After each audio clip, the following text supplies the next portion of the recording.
Hey, what happened? Yes, okay. Can you see my screen, everybody?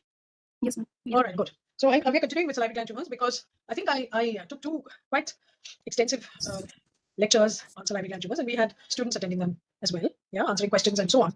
But I realized that when I joined, and I have our students today, 7 students who have joined, there is still a lot to be understood about salivary gland tumors. So I just thought I would continue with this subject. And if at the end of 3 sessions on salivary gland tumors, people are unable to make a diagnosis, then I will consider that I have failed in my ability to convey the messages that I wanted to convey. All right. So yeah, what's happening here? You can see my screen? Yes, ma'am. All right. Very good. All right. The first thing is that I'll just show you a whole lot of images, and then I'll ask one of you to identify the site of this tumor. It's very obviously a tumor. I think you can see here in the top right-hand corner the salivary gland. Yes? Okay. Here you can see. And I'm not going to describe this to you.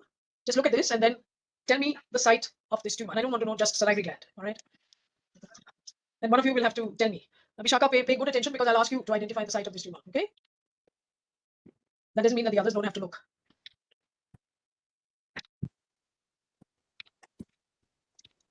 All right.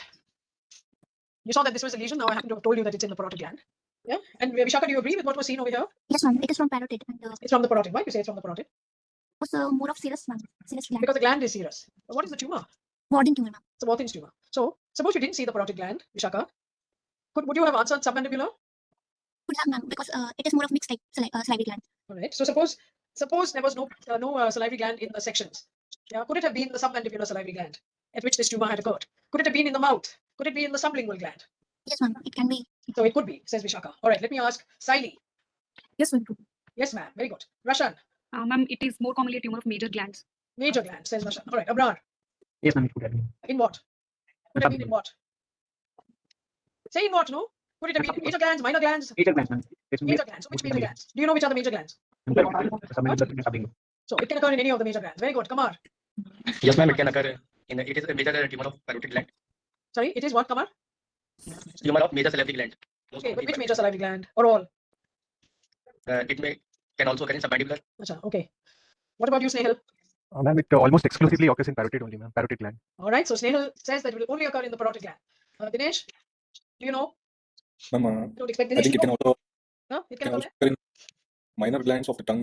I think now, Dinesh, don't complicate matters. Snehal is right. Everybody else is wrong. Okay. This is a tumor that only occurs in the parotid gland. You can get other oncocytomas, and you can get them in the sublingual. You can get them in the submandibular gland. But if you're going to call something a Warthin's tumor, yes. And what is a Warthin's tumor? So, who was answering? Vishaka? Ma'am, mainly we get mature lymphoid tissue along with oncocytic bilayering. Yes, it's oncocytic bilayering. It's one is oncocytic, the other layer is not oncocytic, it's basal. Okay, yes. So you will get cystic structures usually which are bilayered, yeah, and the cystic structures seem to be set in reactive lymphoid tissue, and this only occurs in the parotid gland. So what is the answer to my question, Vishaka? Exclusively in parotid, ma'am. It is exclusively in the parotid gland. Okay. Now I will tell you how this actually. Would you say it's a salivary gland neoplasm, Vishaka? Yes, ma'am. Yes. Does it contain myoepithelial cells? No, ma'am. No, ma'am. So what does it contain? It lacks myoepithelial cells. It is What is more the second? What is the abluminal layer? ductal epithelial cells. Ductal epithelial. So there are 2 layers of ductal epithelial cells. Is that right, Vishaka? Huh? All right. So Saili, you want to help her? Yes, ma'am. Luminal cells are secretory cells and abdominal are basal cells.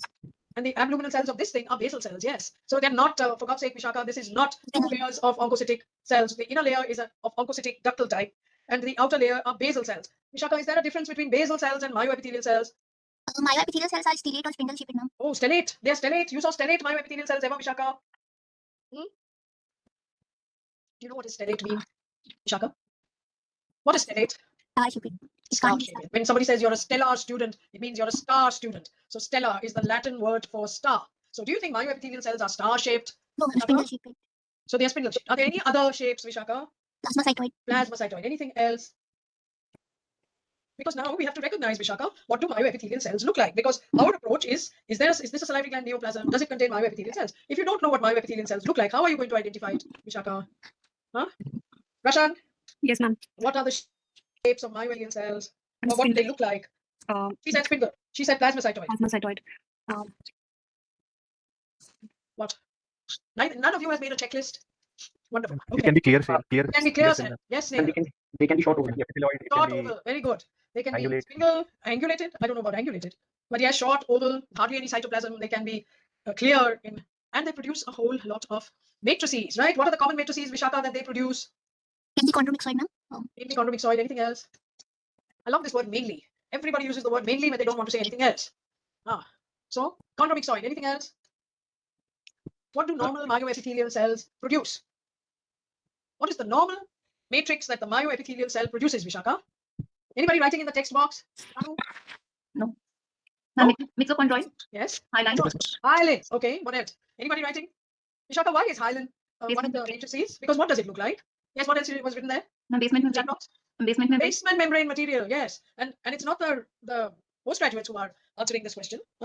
These are people who are consultants who are answering the questions, because the postgraduates haven't even thought about it. Okay, that the hyaline matrix that is produced is because myoepithelial cells produce basement membrane. That's what the function. One of the functions of myoepithelial cells is to produce a basement membrane. It's also the function of basal cells to produce a basement membrane, because it is the outer layer of the duct. Yes, and that has to in some way attach itself to the stroma, and it does this by producing a basement membrane, which is a collagen. Okay, so mixochondroid, hyaline, which is basement membrane. Anything else? We also have glycosaminoglycans in the chat box. Oh my, glycosaminoglycans. Now, who said that? Does anybody know what is a glycosaminoglycan? Who said glycosaminoglycan in the chat box? Yes, ma'am. Who said that? I'm sure that they don't even know that glycosaminoglycan is what is there in mixochondroid. So just a big word. That is, if people said mixochondroid, did anybody say chondroid? Actual cartilage, actual bone. They're all produced by myoepithelial cells. Okay, so myoepithelial cells are behaving almost as if they are mesenchymal cells. They are not. Myoepithelial cells are epithelial cells which have got contractile proteins, and the main contractile protein is smooth muscle actin. There's also calponin and other proteins that are present in smooth muscle cells. Okay, so but they behave under conditions of neoplasia. That's why we call them Cinderella cells, as if they are mesenchymal cells producing collagen, hyaline, basement membrane material. They produce mixochondroid, chondroid, osteoid. Okay, they may even take on the avatar of adipose tissue. So myoepithelial cells are very, very interesting cells that have a wide variety of morphologies under conditions of neoplasia. If they are normal, they never show you any of these morphologies. They're short, oval, inconspicuous cells which lay down basement membrane. So now, Vishaka, tell me, does this contain myoepithelial cells? What's the answer? No, because those outer layer of cells are basal cells. They are not myoepithelial cells. Why are they not myoepithelial cells, Vishaka? Why are we referring to them as basal cells? Because they are not secreting any stroma, or Because they're not secreting any stroma. That's why. shape is not spindle shape. Oh no, I'm sorry, Vishaka. That's not the reason. Why do we call myoepithelial cells myoepithelial, Vishaka? Because of contractile property. What is that contractile property caused by? Filaments. Yeah, so the cytoplasm contains contractile proteins. Yes, that's why, Vishaka. So now will you tell me why that outer layer is not a myoepithelial layer, Vishaka? Talking about the Watkins tumor, it has two layers. It has an inner luminal layer. It has an outer abluminal layer, which I am calling a basal cell layer and not a myoepithelial layer. Why? Why, Vishaka?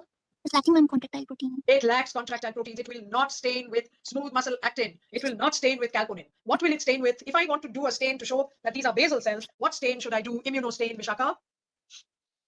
We can apply calponin P63, P40. No, I'm sorry, Vishaka. I just told you that calponin is in a contractile cell. That's why it's present in all smooth muscle cells. So now I'm telling you that this is not a myoepithelial cell. So why are you persisting with saying that basal cells will contain calponin? What should I use to show that these are basal cells? High molecular weight cytokeratins. High molecular weight cytokeratin. Acha.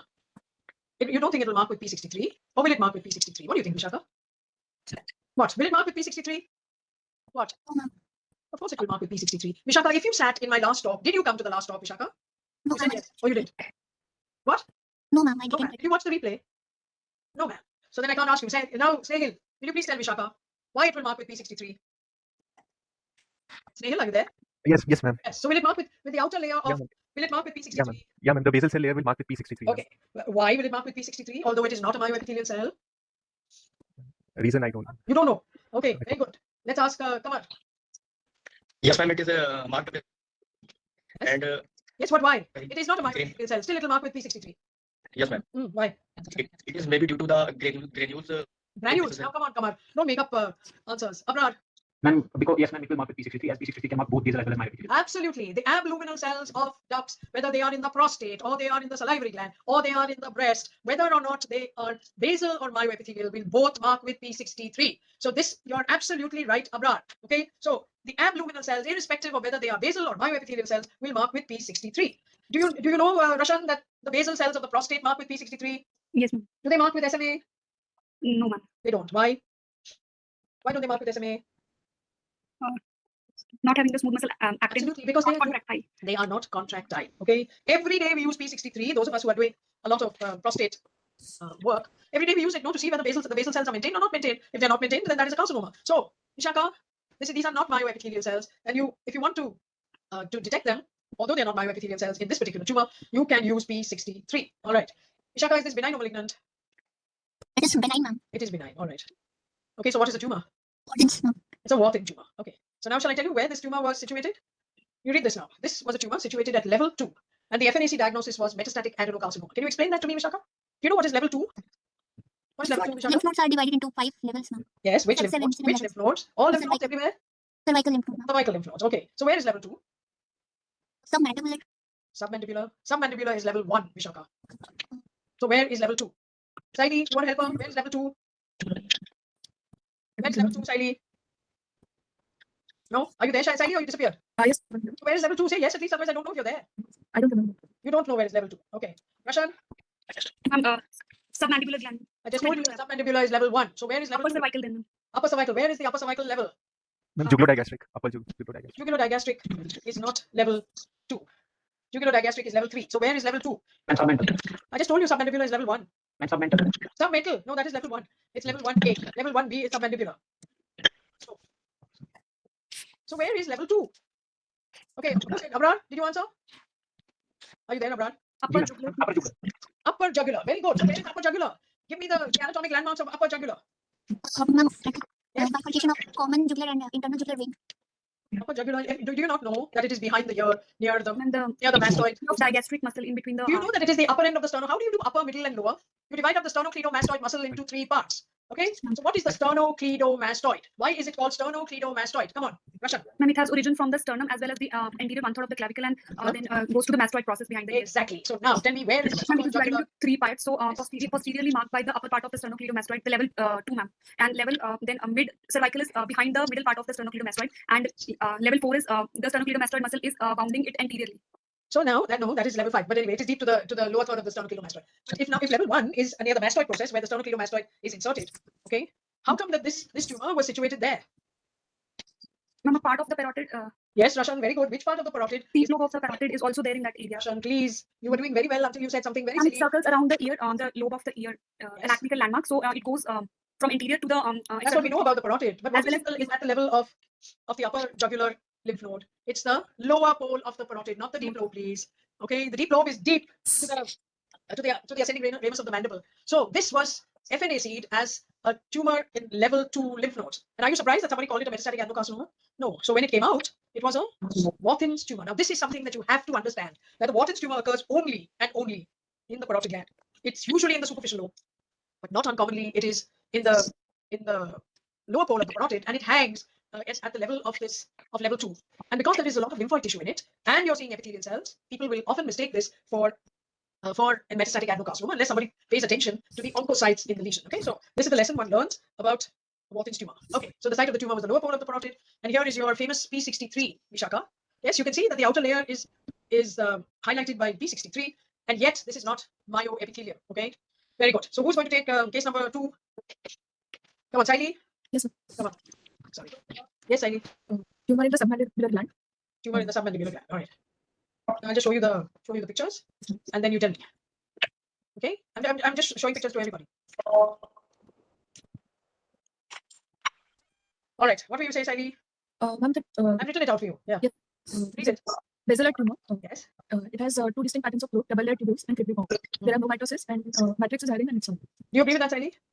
What matrix are you seeing here? Ma'am, hyaline majorly, and some areas of mixed changes. Mixoid. Okay. What are you seeing here?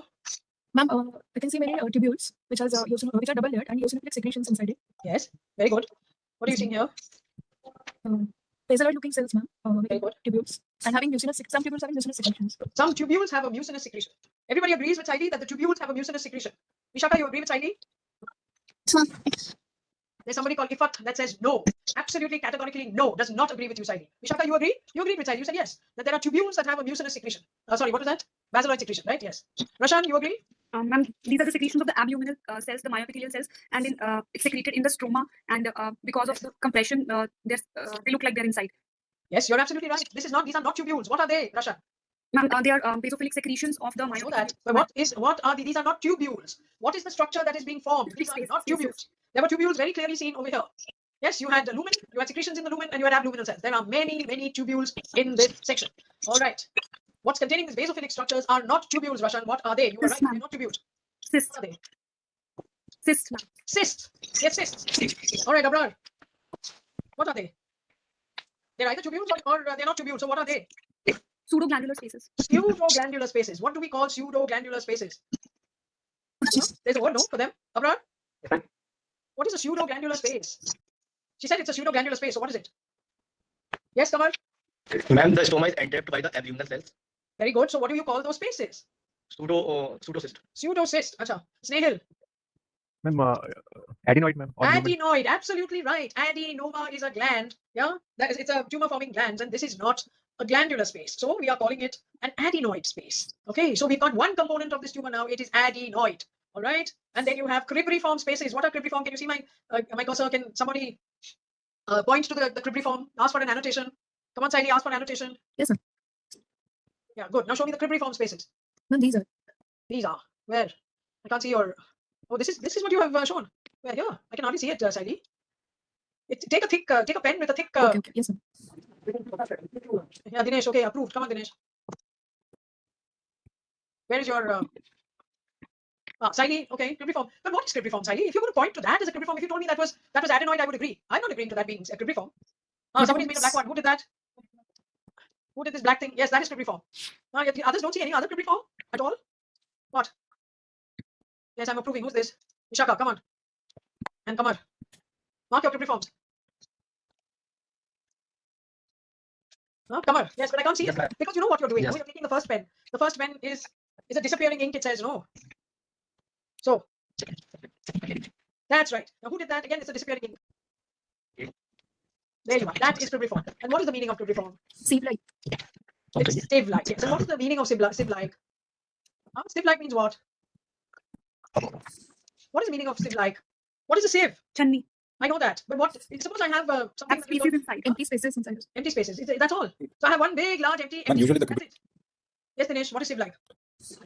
Ma'am, Yes, Dinesh. Tell me. usually where we can see perforations in a cribriform. Yes. So number one, whereas- there are multiple perforations. It's not one. Multiple perforations. Yes. All of more or less the same size and all more or less at the same distance from each other. Have you seen a Chinese or a thing or not? Do you have one big hole, one small hole, one even tinier hole? No, they are regular. It's all, somebody has said it over there in the chat box, regularly distributed perforations in all of the same size. Okay, so that is what is cribriform. So any whole thing is not cribriform. This is cribriform, which is being shown over here in the, let me get a different pointer. All right, so this is cribriform. They've shown it here, right? And there are other cribriform spaces as well. But what had been shown by Siley was not cribriform. It was an adenoid structure. All right, very good. Let me get rid of this annotation and let me see if I can go to the next. Yes. Now, what is this? This is tubular, as somebody said, and all of the tubules have got a luminal and an abluminal layer. And these are true lumen. Why are they true lumens, Dinesh? We call the other things false lumens. Okay, we call them adenoid. Why are these true lumens, Dinesh?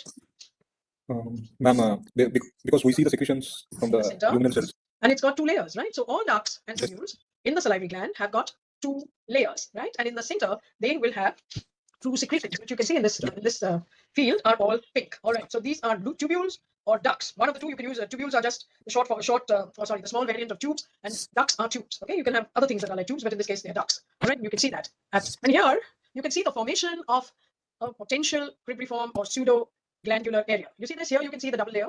Okay. Now this whole tubule or duct has rounded on itself. It has bent on itself. Can you see that? I'm going to show you the outline of this bend on itself. Let me annotate. Okay, if I can get an annotation. Yes, okay. Let's take this. Can you see this now? This duct has bent on itself. You can see that's the outer layer of the duct. See this? This is how, can all of you see that? I'll try and take a pen. Do it again.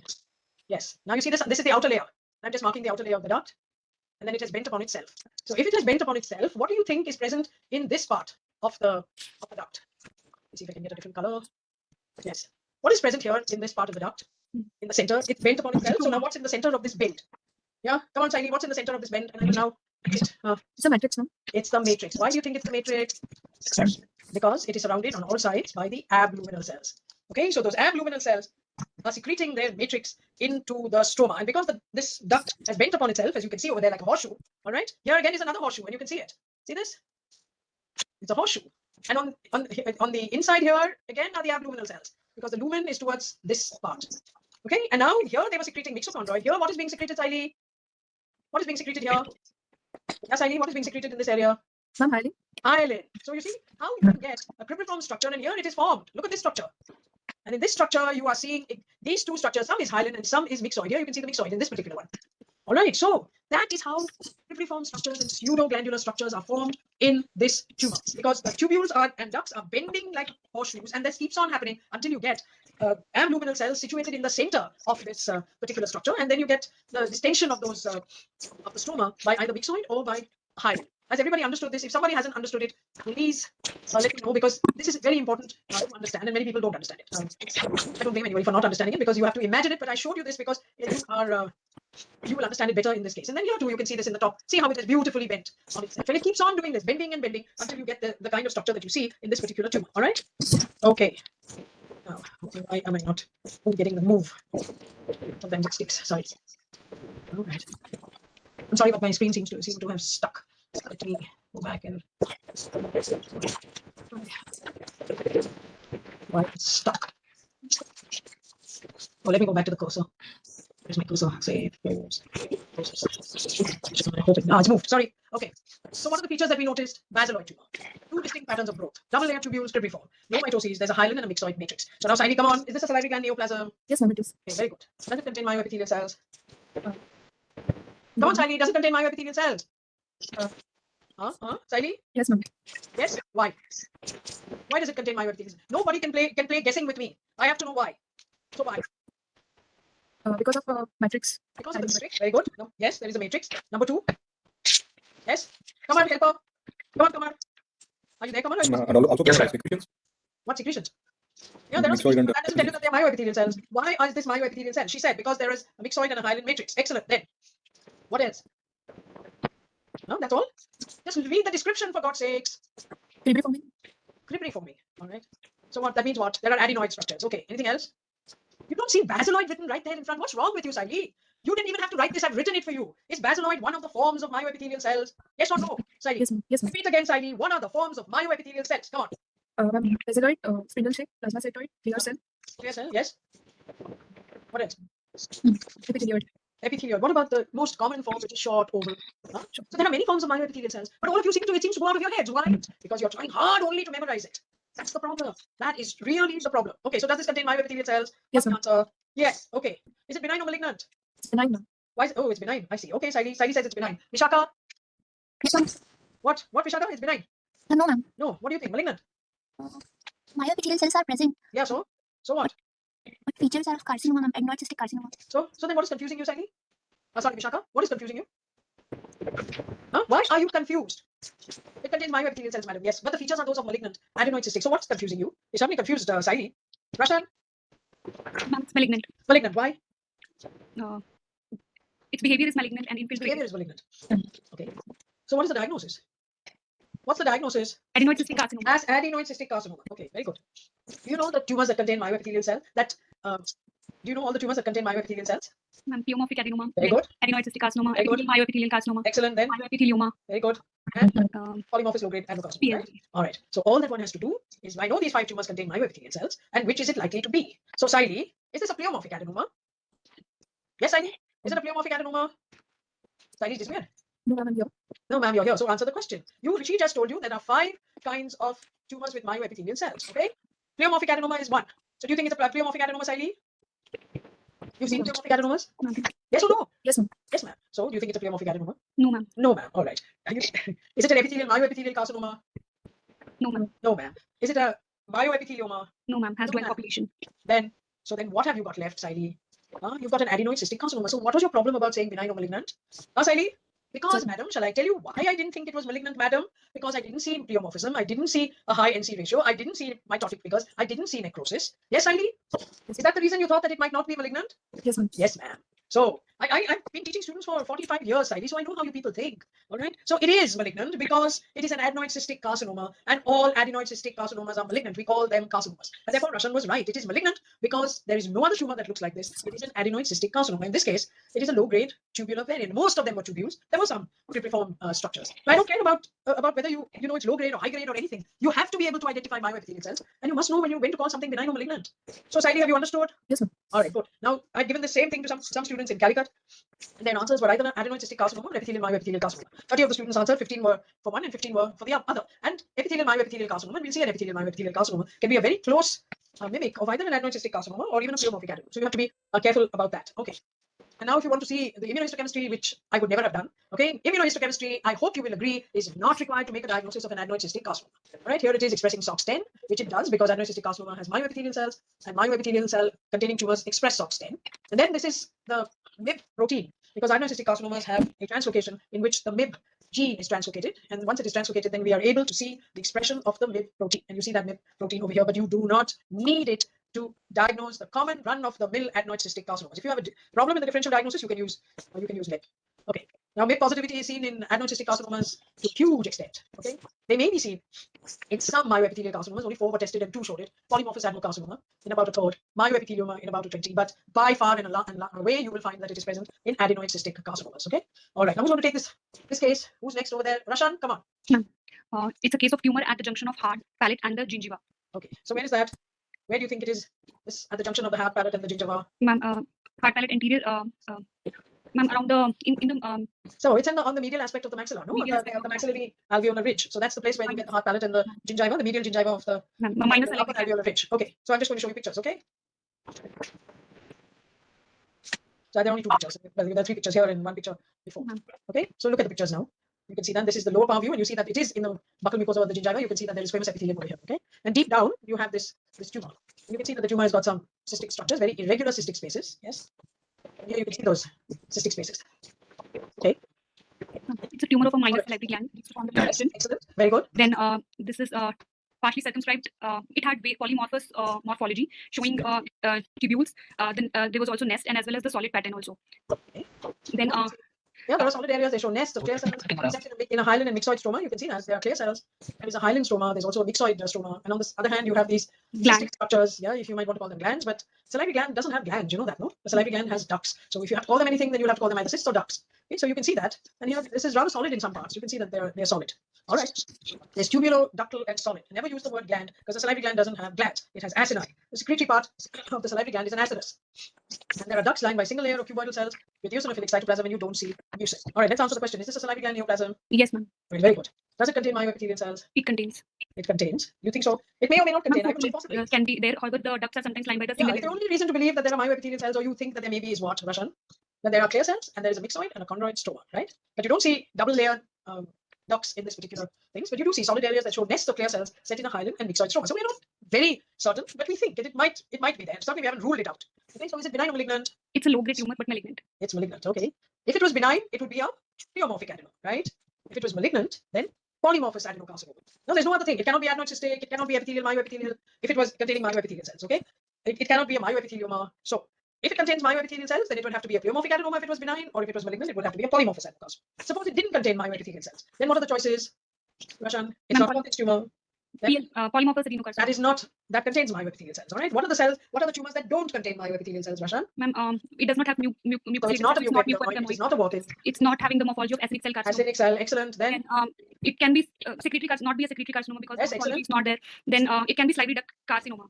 does it look like a salivary duct carcinoma? The answer is no. No, it's not a salivary duct carcinoma. It doesn't have necrosis or anything of that sort. Yeah. And it's not There's one oncocyte thing it tumor. can possibly be, and that it's possibly a hyalinizing clear cell carcinoma. No, that's a possibility. Okay, but clear cell carcinomas which produce hyaline and sometimes there's a bit of myxoid in it, never show you these very thick, solid areas and then some cystic areas. So it's highly likely, therefore, that this tumor does contain myoepithelial cells, and there are only 2 options. One is a pleomorphic adenoma because that contains myoepithelial cells, or it is a polymorphous adenocarcinoma. Now I've deliberately put in red or highlighted in red these 2 words: pleomorphic and polymorphous. What's the difference, Rashan? Ma'am, polymorphous, they mean by the presence of different kinds of morphology, solid as well as in nests or in the tubuloductal. Pleomorphic.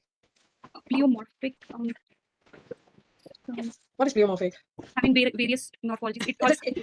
It's the same meaning. No, truly speaking, pleomorphic applies to cells, meaning that the cells themselves are large and small and very varying kinds of nuclei. That means extreme anisocytosis and isonucleosis. Yes, that is what we normally mean by pleomorphic. When we say that a tumor is a pleomorphic tumor, what do we mean? That it has got very large cells, bizarre cells, cells with very large cytoplasm, small cytoplasm, nuclei that are of various tinctorial properties, etc. And yet we use it for this very benign tumor called a pleomorphic adenoma. Okay, because pleo and poly are just two words that mean the same thing. Pleo is Greek and poly is Latin, and it means many. So when you say any morphologies, yes, it fits a pleomorphic adenoma because it's got glands and it has got cartilage and it has got myxoid and it has got conomyxoid and it has got solid areas and so on. So sometime in our past history, somebody used that word pleo, which means many, and morphic means many formed. Okay, that's what morphology is, about form, and they called it a pleomorphic adenoma. But the word that really means what we should reserve pleomorphic only for tumors that are, have a variation in nuclear size and shape and cytoplasmic variations in size and shape. But it has stuck in the literature, and therefore we call something pleomorphic adenoma. Now polymorphous means the same thing. It's got many different morphologies. It has glands, it has solid areas, it has myoepithelial cells, etc. Okay? So now we know that this is not a pleomorphic adenoma. You agree, right, Rashan? Yes, ma'am. Yeah. So then you have only one other diagnosis, and that is polymorphic adenocarcinoma. Because although this is possibly doesn't fit any of the different entities that we know in the group that does not have myoepithelial cells. So it possibly has myoepithelial cells, and this is what it is. Okay. This is a polymorphous adenocarcinoma. Nobody now uses the word low grade. It has been removed. It used to be called PLGA.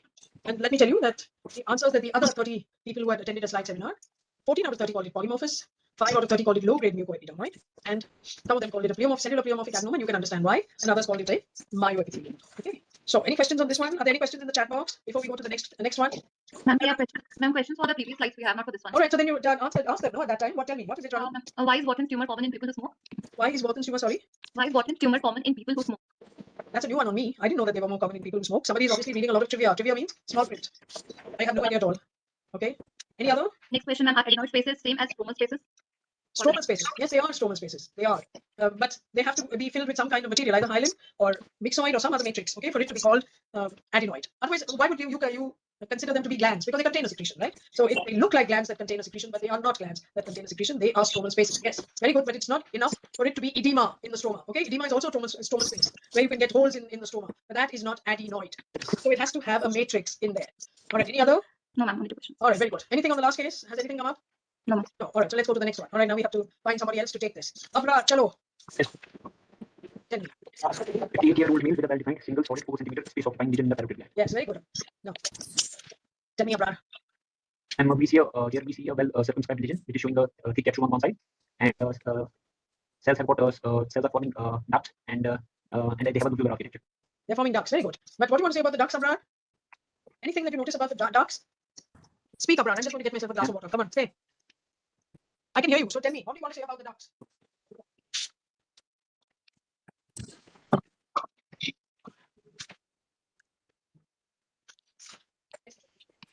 Yeah, Abra, come on.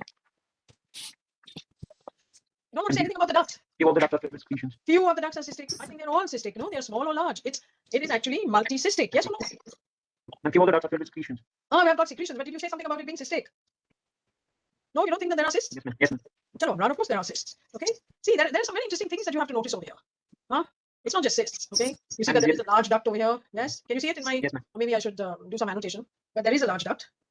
And there are stroma cystic spaces. Yes. Anything else you notice at this power? Because I think that the low power is such a wonderful power. Everybody, when I'm listening to students and I'm listening to somebody, sort of looking down a microscope, and when I say listening, I hear the click of the lenses as they go by. And I know by the click of the lenses whether somebody is an amateur. You know what is an amateur, Abraham? What is the meaning of amateur? Who just started and doesn't know. Yes, and somebody who is an expert, professional. Because when I hear click, click, click, click, and a long period for the fourth lens, I know that person is an amateur.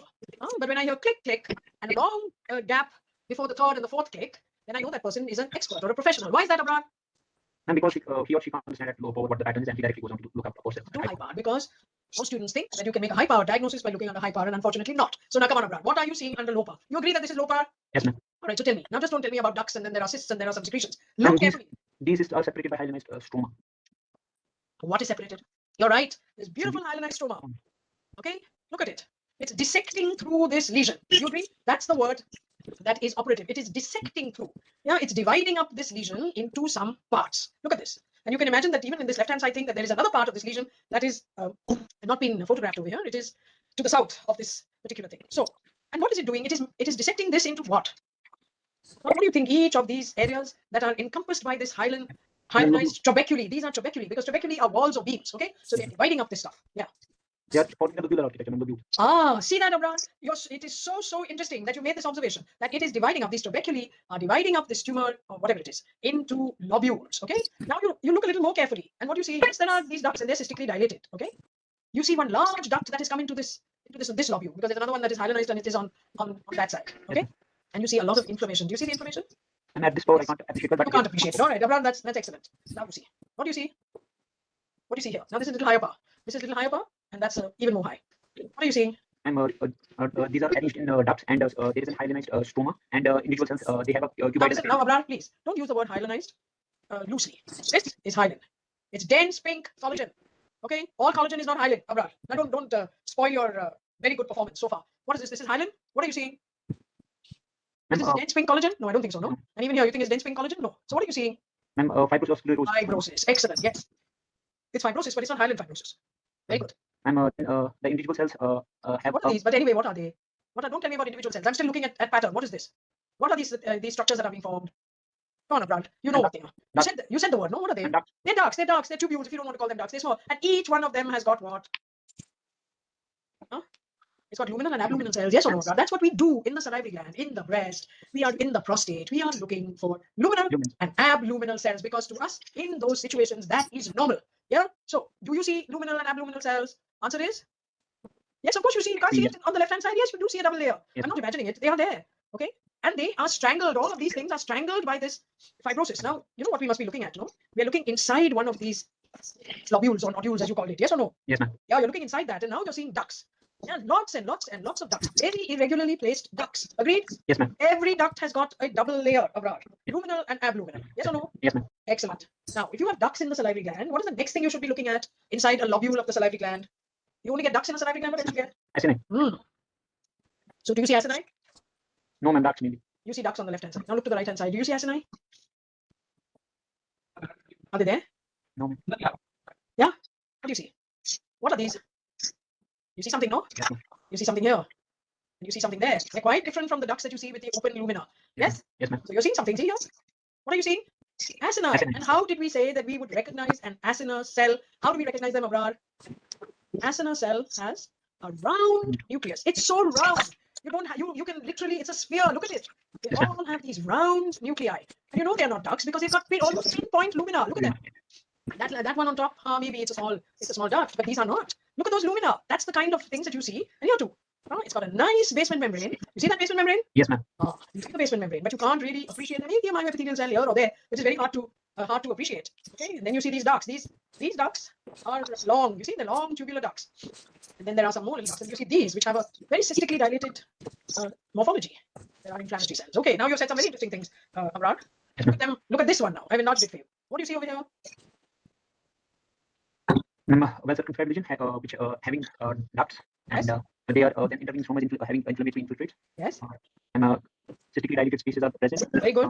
And what are you seeing here? mucin. Mucin, yes, but mucin in what? In ducts? Where do we see mucin in salivary glands? Where do we see mucin in salivary glands? And luminal. Where do you see them? Seromucinous gland.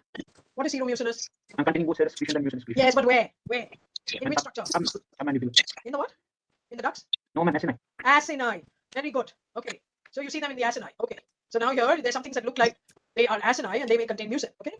There are some like these, which, well, they look, I can't make out whether they're ducts or they're acini, but when you did mucin on them, the mucin was negative. Okay. There is some PS positive material, but there is no mucin in this. Okay. Then what else do you notice?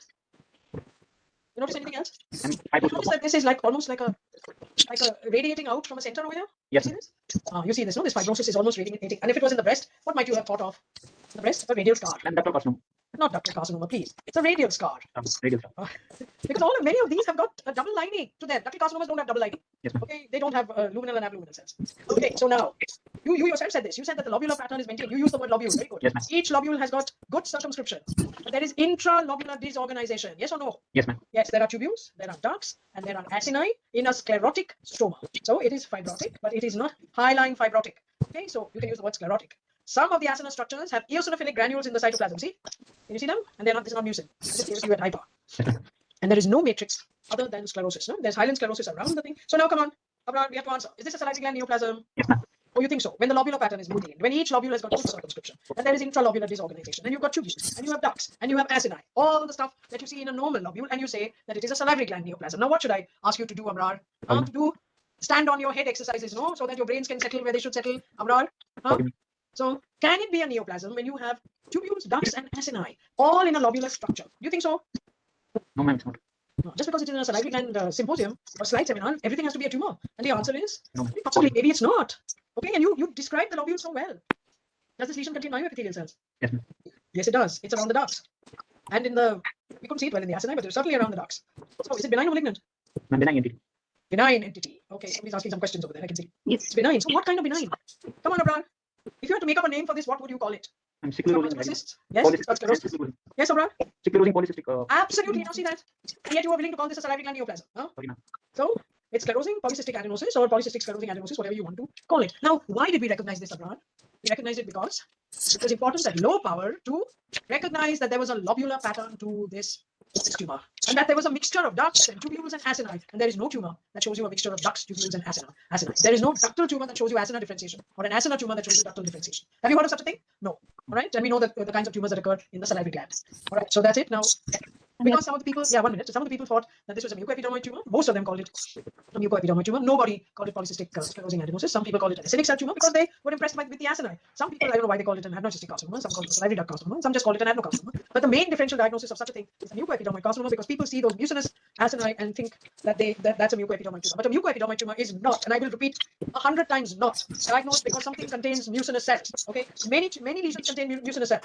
Hyalinizing clear cell carcinoma contains mucinous. I will show you mucinous cells. Duct carcinomas can show you mucin containing cells. Okay, and here you're seeing polycystic sclerosing adenosis or sclerosing polycystic adenosis, whatever you want to call it, shows mucinous cells. So please don't look at mucinous cells and say, for that matter, pleomorphic adenoma has areas where you can have mucinous cells. I see mucinous cells, therefore it's a mucoepidermoid. All right, let's have the questions. Here, P63, you can see the in this case the myoepithelial cells that are running around the ducts. Okay, and yes, please tell me, what is the question? Ma'am, can this trauma be called as desmoplastic? Answer is yes. They're all different names. The more cellularity you have in it, the more desmoplastic you think you will call it. But desmo means firm or even hard. So when you say a desmoid fibromatosis, means that it is very firm or very hard. So the word desmo is an adjective from the Latin, from the Greek desmos, which means very hard. Okay, so that's all that it means. So if something is sclerotic, yes, it is desmoplastic, and vice versa. Any other? And what is the difference between hyalinization, fibrosis, sclerosis, and desmoplasia? Hyalinization is when you get dense collagen. Okay, there are no cells in that tissue at all. Sclerosis, desmoplasia, and what is the fibrosis? Yes, all of them contain collagen with greater or lesser number of cells. So you can use almost any term interchangeably with those three, but you can't say that hyalinization is some hyalinized tissue you may call sclerotic. It's fine, but you don't say fibrotic when you mean hyalinized, or you can't say desmoplastic when you mean hyalinized. Hyalinization is hyalinization. It's glassy and it is pink and it doesn't have cells in it. Okay. Any other question? And what would be the probable FNAC diagnosis here?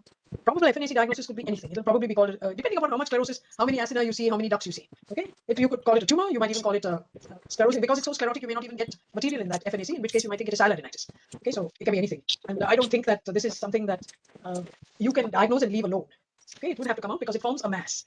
Just like sclerosing adenosis or one of those other things can actually form a mass in the breast. Okay, any other? And just last question, isn't that term used only in malignancy? What? Which term? Desmoplasia.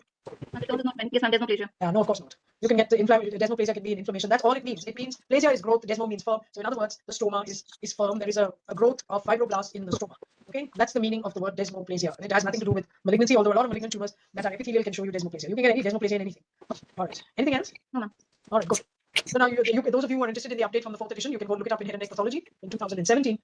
But the sclerosing polycystic adenosis is named for its resemblance to fibrocystic chains and sclerosing adenosis of the breast. Okay, so duct morphology ranges from intercalated to apocrine, and its characteristic feature is the presence of acini with, as I showed you, aberrant coarse red zymogen granules. You can get mucinous material as well, but you should be able to see it because almost exclusively, not only, but it occurs in the parotid gland. So you're expected to see zymogen granules. Okay, serous acini. All right, who's going to take the next case now? Who hasn't answered so far? Come on, Kamar. Kamar. Yes, ma'am. Sorry, how do you pronounce your name? Ma'am, Kamaruzama. Huh? Kamar. Kamaruzama, but you can say Kamaruzama. Huh. Come on. Recurrent parotid gland tumor, past history of excision of a mixed tumor from the same site. Okay, now I'll show you all this. Okay, Kamar? Okay. So you're watching, right? Yes, ma'am. Good. Ma'am, hypocellular area. Excellent. The whole lesion is hypocellular. Excellent. Anything else you noticed? And myxoid stoma. Yes, there is some myxoid. There's also what? And ma'am, epithelial and What is, myoepithelial. what is all this? This is not myxoid, right? You think it's myxoid? Huh? Hyaline material, ma'am. Hyaline. So there is hyaline. See? hyaline, it's myxoid. What else do you see? Yes, ma'am. It's very hypocellular. Come on, is absolutely right. Look at it. This lesion is extremely hypocellular. There is reams of hyaline. Okay, there is myxoid. But that's not all you're seeing. No, we are only describing the stroma. What else? Are there any cells? Whatever cells you can see, what are they like? Ma'am, this cell just looking like giant cell. Looking like what? Giant cell. Come on, show me where you are seeing giant cells. Ask for annotation. Chalo bhai. Okay, ma'am. You know how to ask? Yes, ma'am. I am. Okay, excellent. Now we have proved. Come on. Take the second pen. Yes. Click on the second pen, Amar. Come on, sorry. Okay, ma'am. You know, you have an arrow, then you have a disappearing ink pen, then you have another pen. Yes, can you do that? Yes, ma'am. This one. You've got a menu, no, that has come up on your left side of your screen. Come on. Yes, ma'am. Okay, so you see from the top arrow, then one pen, then another pen. So click on that. Do you see it? Ma'am, ma'am, it is a. Hey? Okay, never mind. Ma'am. Okay, let me do it. Ma'am, it is in the left side, Yeah. left upper portion of this This slide. thing. This Oh, ma'am, thing. ink Is this not working. your ink is not working? Achha. I have made a mark. Is that what you're saying? Giant cell? No, no. No, ma'am. This thing is a giant cell. I made a second mark. No, this is a giant cell. No, ma'am. No, so I can't see. Where you're seeing a giant cell on the left side now. What are these three things that I have marked? Are they cells? Yes, ma'am. Come on, they're cells, right? So what kind of cells are they? Epithelial cell. Now don't ask me a question. Please look at them and tell me what you think they are. There are lots of other cells. Huh? I'll mark them with another. Yes, ma'am. There is epithelial cell and myoepithelial cell. Okay, you think that they're both epithelial and myoepithelial. What is this now that I marked in red? You can see my mark in red. Myoepithelial cell. Myoepithelial cells, and see the number of them. They are spindly, small oval. They are sitting inside a myxoid matrix. Okay, so it's very hypocellular, but there are many myoepithelial cells. What was marked in greenish blue is, yes, there are many myoepithelial cells, and the ones that I'm marking in red are myoepithelial. You see that they are diffusing out into the stroma. Yes, and that's what is one of the characteristics that we have said of myoepithelial cells. They diffuse out into the stroma, and then you've got these that are sticking together. Let me get another color. Okay, these are sticking together, these blue things, and they may be epithelial cells, okay, clusters. But there are any number of myoepithelial cells which are laying down this hyaline and this myxoid. Okay. Okay, now let's do this. See, look at it here. It's the same thing. Okay, you see these are all myoepithelial cells and they are sitting around a hyaline matrix in the stroma. These are probably epithelial cells where you see my cursor, and outside them you see these cells which are myoepithelial cells. So you have got epithelial cells, you've got myoepithelial cells, you have got myxochondroid, no, sorry, not chondroid, myxoid and a hyaline stroma. But it is extremely, now you can see so well over here. You can see that these are probably all myoepithelial cells.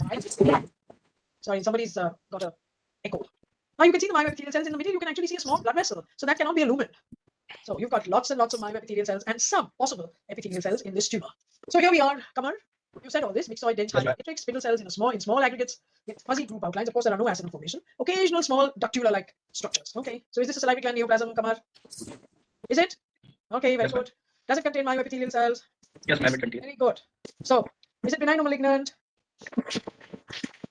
It is benign. It's benign. All right. Why?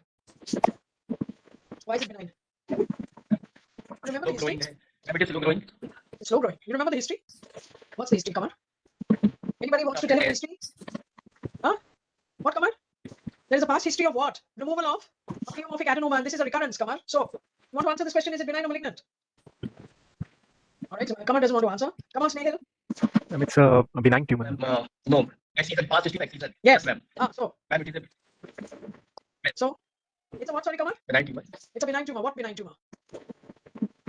You can't just say benign tumor. You have to tell me what benign tumor. No, Ma'am, Snehal. it is a recurrent. Recurrent pleomorphic adenoma. Very good. Why are you saying that? Why are you saying that, Kamar? Why? Recurrent. Why? Why, Kamar? Yes, I heard you. You said that it's a. Ma'am, features of pleomorphic adenoma and ma'am, there is as a pleomorphic adenoma, recurrent.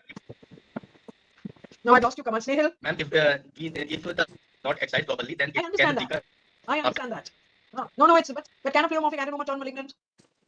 Hello. Hello, can you hear me? Hello. Can you hear me?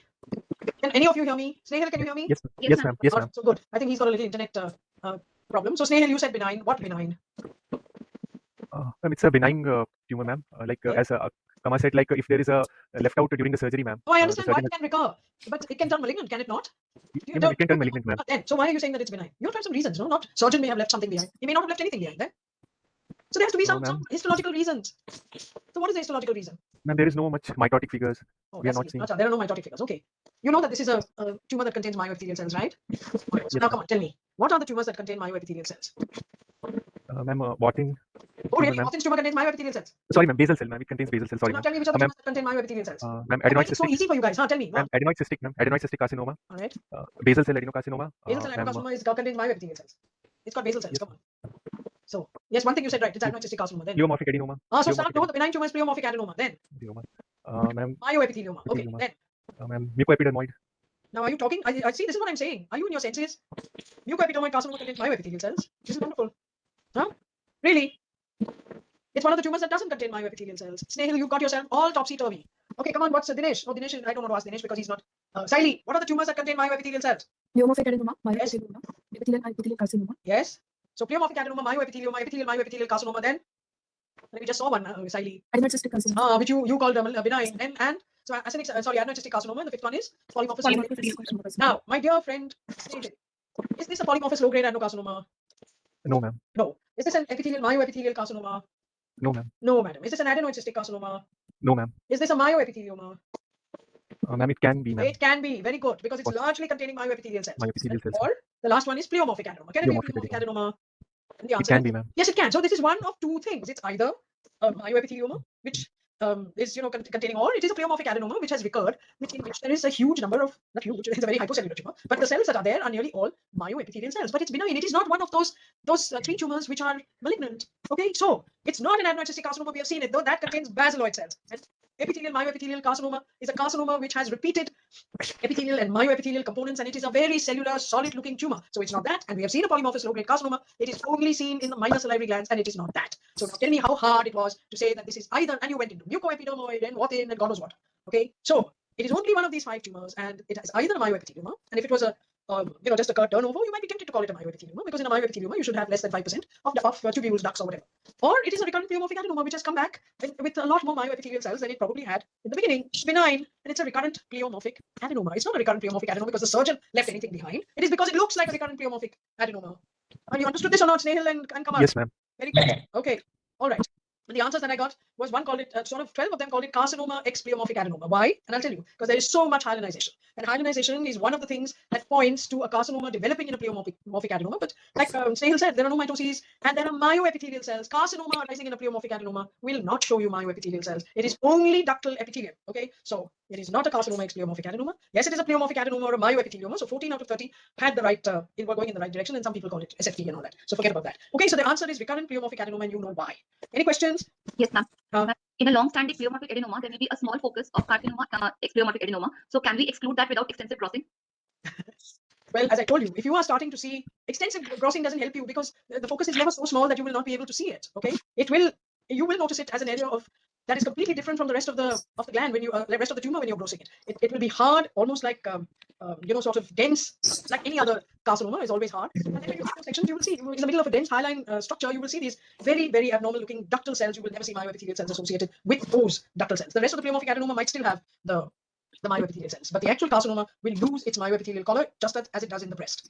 Okay, now this is showing you that these are myoepithelial cells. There's S100 protein in it, which is a good marker of myoepithelial cells, yeah, like SMA, etc. P63, as I told you, marks both basal as well as myoepithelial cells. S100 protein does not mark basal cells. Okay, and here is GFAP. GFAP is also a good marker of myoepithelial cells, not in normal salivary glands, because the myoepithelial cells are very, very difficult to see. But in tumors, yes, GFAP, which is glial fibrillary defat, as many people call it, acidic protein, is seen in myoepithelial. Any other questions? Yes, ma'am. And will it make a difference in the treatment if it is called recurrent pleomorphic adenoma or myoepithelioma? No, not at all.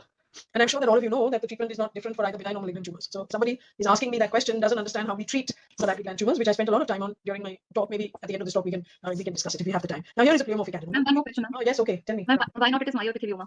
But that's what I said. No, call it a myoepithelioma if you want. If this was a first-time diagnosis, yes. But if there is a pleomorphic adenoma that has been removed before, obviously it is a recurrent pleomorphic adenoma. No, a pleomorphic adenoma doesn't suddenly become a myoepithelioma. No?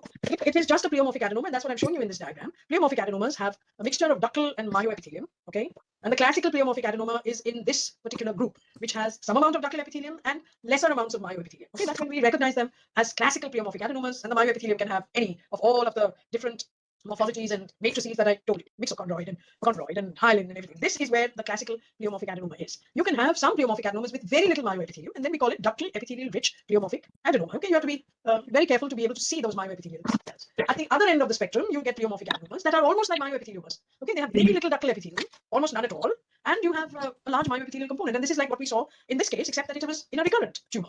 And then, of course, you have a stroma-rich myoepithelioma, which has sort of equal amounts of myoepithelium and duct, and myoepithelial-rich pleomorphic adenoma, also called cellular pleomorphic adenoma. This by no means can be called a cellular pleomorphic adenoma, although it is myoepithelial-rich because it is hypocellular. Okay, you can either call it a myoepithelioma if you feel happy doing it, but I would call it a recurrent pleomorphic adenoma for the reasons that I have just mentioned. Any other questions? No, ma'am. Good. Let's go to the next case. Now who's going to take it? Now Snehil's turn. Come on, Snehil. Snehil, you're there? Yes, ma'am. Ma'am, this is a case of parapharyngeal mass, and FNAC has been given as myxoid spindle cell tumor, possibly a pleomorphic adenoma. Yes. So now they took out the mass. Okay. Yes, Okay, now, before you describe it, I just want to ask Dinesh. Dinesh, you're there, ma'am. Dinesh? Yes, ma'am. Okay. How much time have you spent in histopathology, Dinesh? 3 months, 4 months, 6 months? 4 months, ma'am. 4 months. Excellent. So now can you see something here, Dinesh, that you see right where my cursor is going? Yes, Dinesh? Yes, Yeah, ma'am. see it? All right. What would you call this? Now, 4 months you've done. And you will, I'm sure you know what you will call this. What do you call this? Say anything, whatever. Can you see something that's looking very wavy? Laminated, ma'am. Some correct. Laminated, okay. Not a bad description. And then it's wavy, no? And it is, can you see any cells in it at all, Dinesh?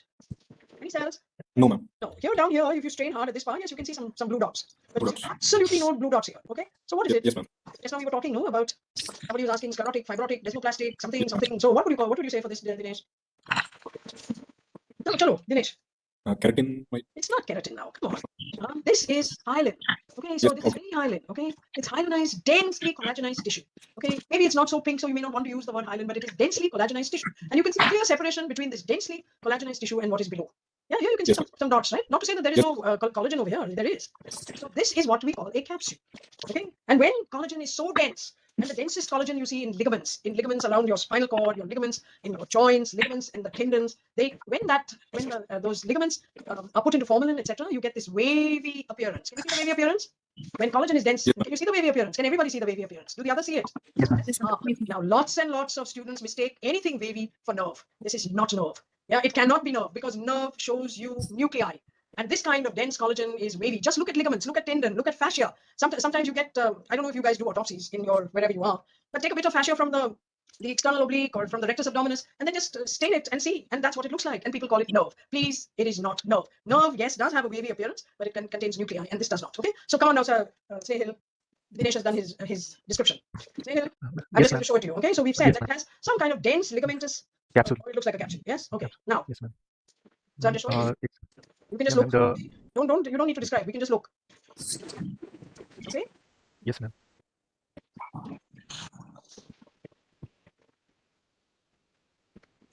All right. So come on, you seen? Yes, ma'am. You notice now something that we saw in that capsule? Yes, ma'am. The same What do you see here? wavy, Wavy. Acha, it's wavy. Very good, Snehil. But is this wavy with Yeah. nuclei or wavy without nuclei? ma'am, with nuclei, ma'am. It's a See, wavy with nuclei. but you saw that over there. There was wavy without nuclei, and now we're Without coming nuclei. into the actual lesion, and you're seeing what? Yes, you can see wavy with nuclei. Yes. Nuclei. And what else do you Yes, see? ma'am. Ma'am, the stroma Very good. is a little hyalinized or And as well as like loops and edematous, possibly ma'am. mixoid. See? Myxoid, Yes, yes, ma'am. myxoid. Yes. And what kind of Yes, cells are you seeing? ma'am. All spindle-shaped wavy cells, ma'am. Spindle-shaped cells, ma'am. Spindle-shaped cells. Yes, very good. They're spindle-shaped cells. Some of them have got a little bit of a. See these cells? They're a little wavy. No, even the nuclei Yes, have got ma'am. a little bit of a wave. Yeah. Wavy. Yeah. You can see Yes, that. ma'am. See Ma'am, that? wavy nuclei, ma'am. So they're Yes, wavy ma'am. nuclei. They're thin, very thin Yes, ma'am. nuclei. So slender. In fact, you can hardly get cells that are less slender than nuclei that are less slender than this. And then Yes. there is a waviness, not just to the collagen, but look at the cell itself is wavy. It's long and wavy because it's got a nucleus. So it has to have, Yes, ma'am. this has to be the cytoplasm. Look at the cytoplasm of the cells. Very good. Long cells with wavy cytoplasm and slender. The word is slender or thin nuclei. Excellent. And still, Yes, ma'am. all of them are not very dense. Some of them are actually, you can see into the nucleus. Look at that. How a beautiful wavy cytoplasm. And you can Yes, see ma'am. the wavy nuclei. Very well seen. So here you are. Encapsulated wavy spindle cell tumor. Yeah, because the tumor itself is wavy. The cytoplasm in the nuclei are wavy. Yeah, myxoid and collagenous Yes. matrix, and some of the nuclei are thin, dark, and slender. That's very good. Now, come on. Is this a salivary gland neoplasm? Ma'am, we cannot say, ma'am. You cannot say. Oh, excellent. All right. Anybody wants to say? He cannot say. Center. Siley? Probably not. Probably not. Very good. Vishaka? Vishaka, you there? Vishaka's gone. Roshan? Ma'am, something of from neural origin, ma'am. Okay, so you don't think that this is salivary gland, right? No, ma'am. But myoepithelial cells can be spindly. So you tell me, do you think that this is salivary gland or not? So what do you also want to sit on the fence like snail? Yeah. It's Not not like likely. the answer, Abrar. Ma'am, it probably could be as these myoepithelial cells can be So you think myoepithelial cells can be spindly? Okay. Yes, ma'am. And they show you hyaline and myxoid stroma. Oh, excellent. Now, come on. Yes, ma'am. Salivary gland. Yes, there is a maybe my Okay. So the answer is no. It is not. This is not a myoepithelial neoplasm. Myoepithelial cells may be spindly, but they're not wavy, for God's sake. They don't have these long cytoplasms which are waving. You can see them, as well as the nuclei that are wavy. But you are thinking that they may be, you think that they're myoepithelial because there's a myxoid and a hyaline matrix. So everything that produces a myxoid and a hyaline matrix and is spindly is not a myoepithelial cell. No. Okay. There is an absence of epithelial elements and there are no cell clusters and groups at all. Okay. So this is not a myoepithelial neoplasm. Okay. Does it contain? The answer is no. It is irrelevant because this is not a salivary gland neoplasm. If it's not a salivary gland neoplasm, why should we even ask whether it has got myoepithelial cells? So what is it? Come on. Ma'am, possibly a neoplasm of neural origin, ma'am. So is it benign or malignant? Benign. It's benign. Benign, ma'am. And what is it? There's only one tumor Neurofibroma. like this wherever it occurs. Neurofibroma. It's a neurofibroma. Okay. And the answers that people gave were neurofibroma in 11 out of 30. So where is this neurofibroma coming from? Senthil? Parapharyngeal. It's from the Parapharyngeal neuro. vagus nerve. That's where this neurofibroma is coming from because it is no Sai, it is not a schwannoma. This is a neurofibroma. These thin, wavy, spindly nuclei are classic of a neurofibroma. Schwannomas do not produce wavy cells. Okay, it would be very odd schwannoma to do it. Some people call it schwannoma, etc. Okay, so S100 protein. Umar, sorry, Kamal, you said that it could be myoepithelial cells, no? So notice that S100 protein is marking these cells. So what now? Should we reverse our thing and say yes, it is myoepithelial cells? No, CGFAP is marking. So are we wrong? Is this not a new? Of course not, because all neurofibromas are S100 protein positive, and many of them are GFAP positive. So this is a neurofibroma. I mean, you don't need an immunohistochemistry to tell you that this is a neurofibroma. And sometimes you do the immunohistochemistry and you will be led up the wrong track. Okay, this is a neurofibroma. So remember that there is no immunohistochemistry that is absolutely specific. If you do not get your morphology right, that means you've not made the right observations. Things are going to go wrong for you. Understood, Sahil? Yes, ma'am. Very good. All right. Now who's going to take the next one? We'll excuse Dinesh and we go back to Saili. Come on, Saili. Submandibular salivary gland tumor. Okay, very good. And I'm just showing you what you're seeing. Yeah, you have a cuff of lymphoid tissue there. Okay, it probably is actually a lymph node because as you see, there are afferents that are coming into this lymph node. Okay. I'm just showing you the stuff. And everybody can see.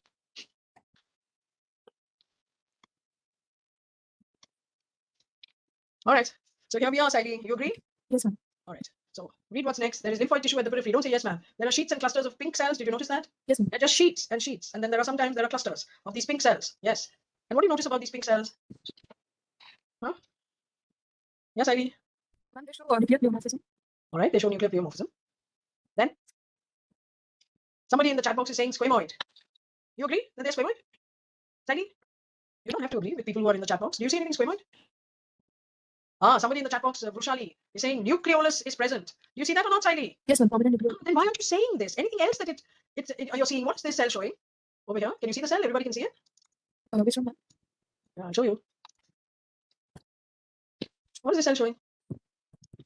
It has eccentrically placed nucleus and intracytoplasmic. So you didn't say that. I mean, it was staring at you in the face. Okay.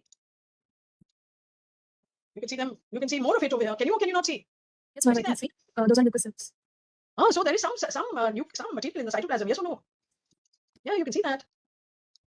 Yeah. So all right, very good. What did you see in one of these previous things? Did you see something over there? What did you see here, Sally? What are these cells? These are. Can you describe this group of cells? They have clear cytoplasm and peripheral push nucleus. Yeah, clear cytoplasm. All right. So you've got clear cytoplasm. You've got sheets of cells. Do you think this is low grade or high grade? What? Low grade or high grade? You think it's a tumor? Yes, ma'am. It is a tumor. Okay, very good. So is this high grade or low grade? High grade, ma'am. High grade. Okay. So I think we should now go to the next. All right, so there you are. And the focal presence of cells with a large vacuole in the cytoplasm displacing the nucleus, prominent nucleoli, occasional mitoses. Lymph node structure is not seen, but it could very well be a lymph node. I showed you the afferents that are coming. So it may not be. So now answer the question, is this a salivary gland neoplasm? Yes. Yes, okay. Why? Because of mucous cells. So. Because of mucous cells, okay. Could it be metastatic to the lymph node? Can be as the periphery. So you can't say that this is a salivary gland neoplasm unless you know where that tumor is. If this is a lymph node and you ultimately decide that this is not metastatic, then this could be a primary tumor arising within a salivary inclusion in a lymph node. Okay, does this lesion contain myoepithelial cells? Come on, Sally, you always have a problem with this. Does it contain myoepithelial cells? Yes or no? Come on, it should not take you long at all. No, ma'am. No, you're absolutely right. It does not. There is not one single cell, except for that group of large cells that shows you clear cytoplasm. All the rest of it is absolutely devoid of myoepithelial cells. And those clear cells could just as well be epithelial cells. Okay, so there are no myoepithelial cells. Is it benign or malignant? Malignant. Malignant, very good. What type? High-grade mucoepidermoid carcinoma. High-grade mucoepidermoid. Did you see any squamous cells? How do you define a mucoepidermoid tumor, Saili? Ma'am, with the presence of 3 types of cells. Squamoid What's cells, the theory? She knows the intermediate theory. Yes, what are the 3 types of cells? squamoid cells, intermediate cells, and mucous cells. Very good. You know the theory, but you refuse to apply. Which of the 3 cells did you see? 3 types of cells you said. Which of the 3 types of cells did you see?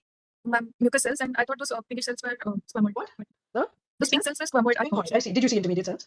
No. No. So are you supposed to or not supposed to see all 3 types of cells? Did you? Are you or are you not? Saili? Yes, ma'am. Yes. So you didn't see intermediate cells, but yet it is mucoepidermoid. Huh? So why isn't it, if there are squamous cells, and I don't think I saw squamous cells, why isn't it a adenosquamous carcinoma? And adenosquamous is the same as mucoepidermoid, Saili? No, they are different. You're saying it very weakly. No. So what's the difference between adenosquamous and mucoepidermoid? Squamous is there, epidermoid is there are 2 components, which is squamous, epidermoid, there's not much difference. Okay. Then. And there is an adeno and there is mucus. So what's the difference? The difference is the intermediate cells. Yes. And why do we make this difference? Come on, anybody. Saili, why do we make this difference? Vishaka has disappeared.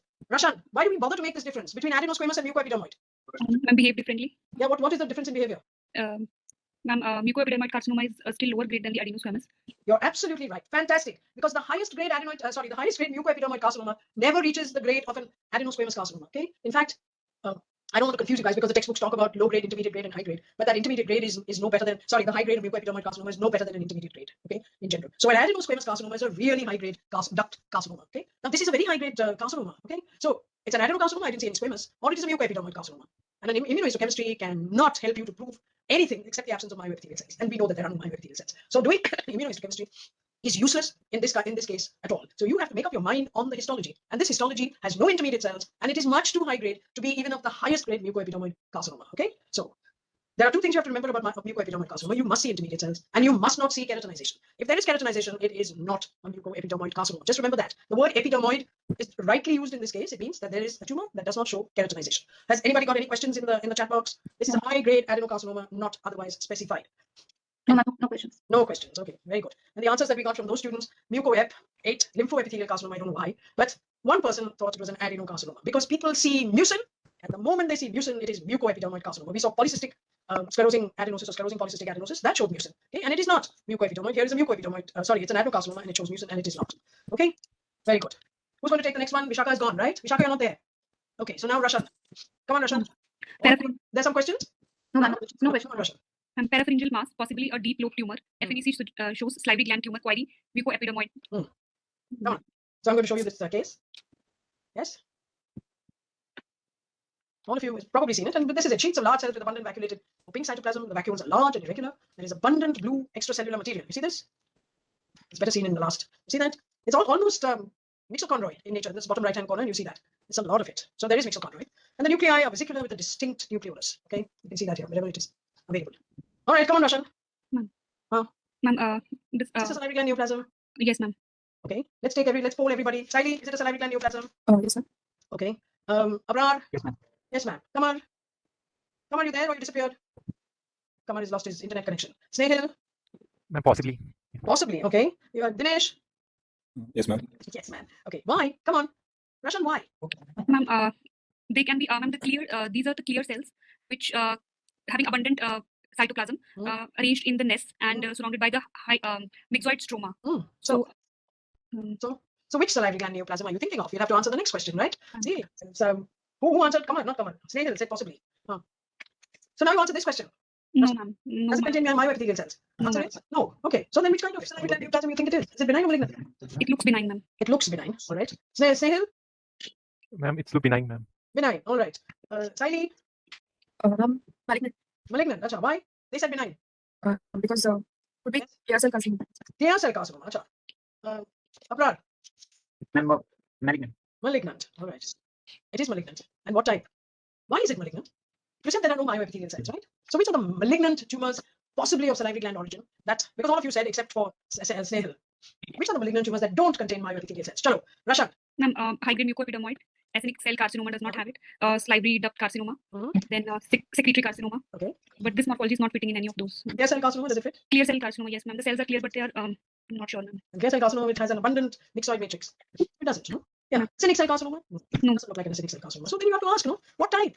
Adenocarcinoma, some mucoepidermoid carcinoma, acidic cell carcinoma, some other tumor. The question is, doesn't fit with any of these tumors. All right. Come on, let's try doing IHC.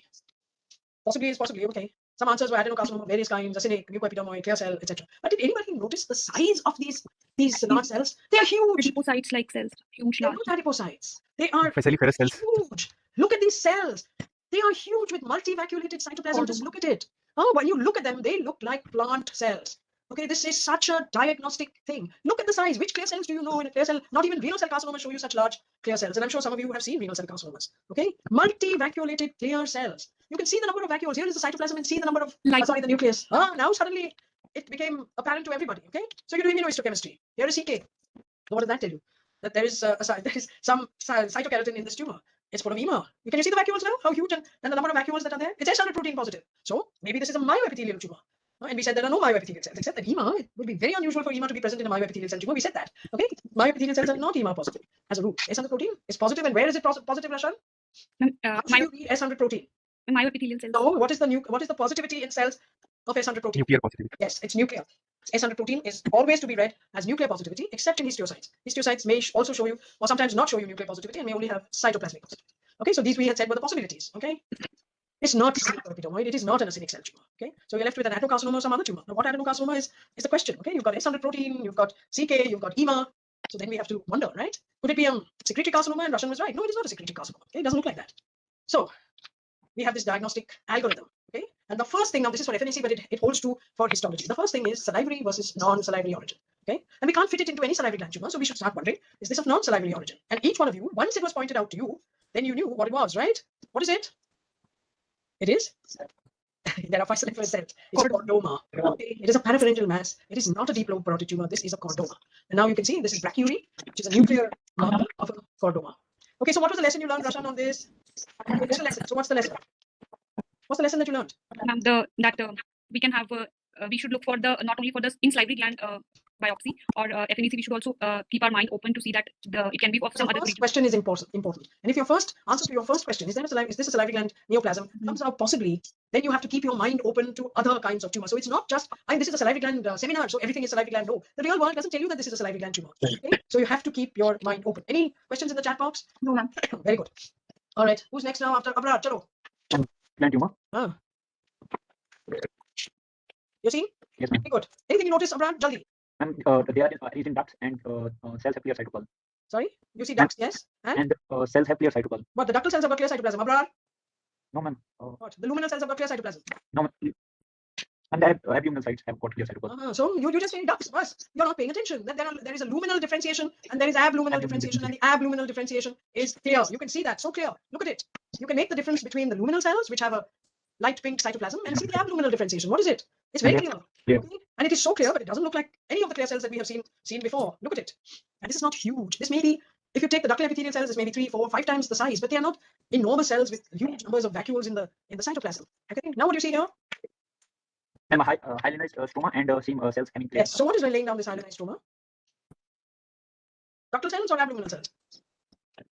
Abdominal cells. Abluminal cells. Yes, you don't have to think. You can see it that the hyalinized stroma is surrounding the abluminal cells. Okay, and here there are sheets of these clear cells with the hyaline matrix that is surrounding the nests of these cells. Yes, look. Okay, so you have the word swathe just means large amounts, like a sea of clear cells with distinct cytoplasmic boundaries. They are punctuated by lumina surrounded by cuboidal to low columnar cells with small regular nuclei. And clear cells appear to form a collar around the luminal cells. Yes, and the lumina contain pink inspissated secretions, and mitosis is fast. Now come on, salivary gland neoplasm, Abrar. Yes, ma'am. All right. Do they contain myoepithelial cells? Yes, ma'am. Very good. Benign malignant. Ma'am, Benign or malignant? Come on. malignant. How did you come to that conclusion? What are the tumors that contain myoepithelial cells, Abrar?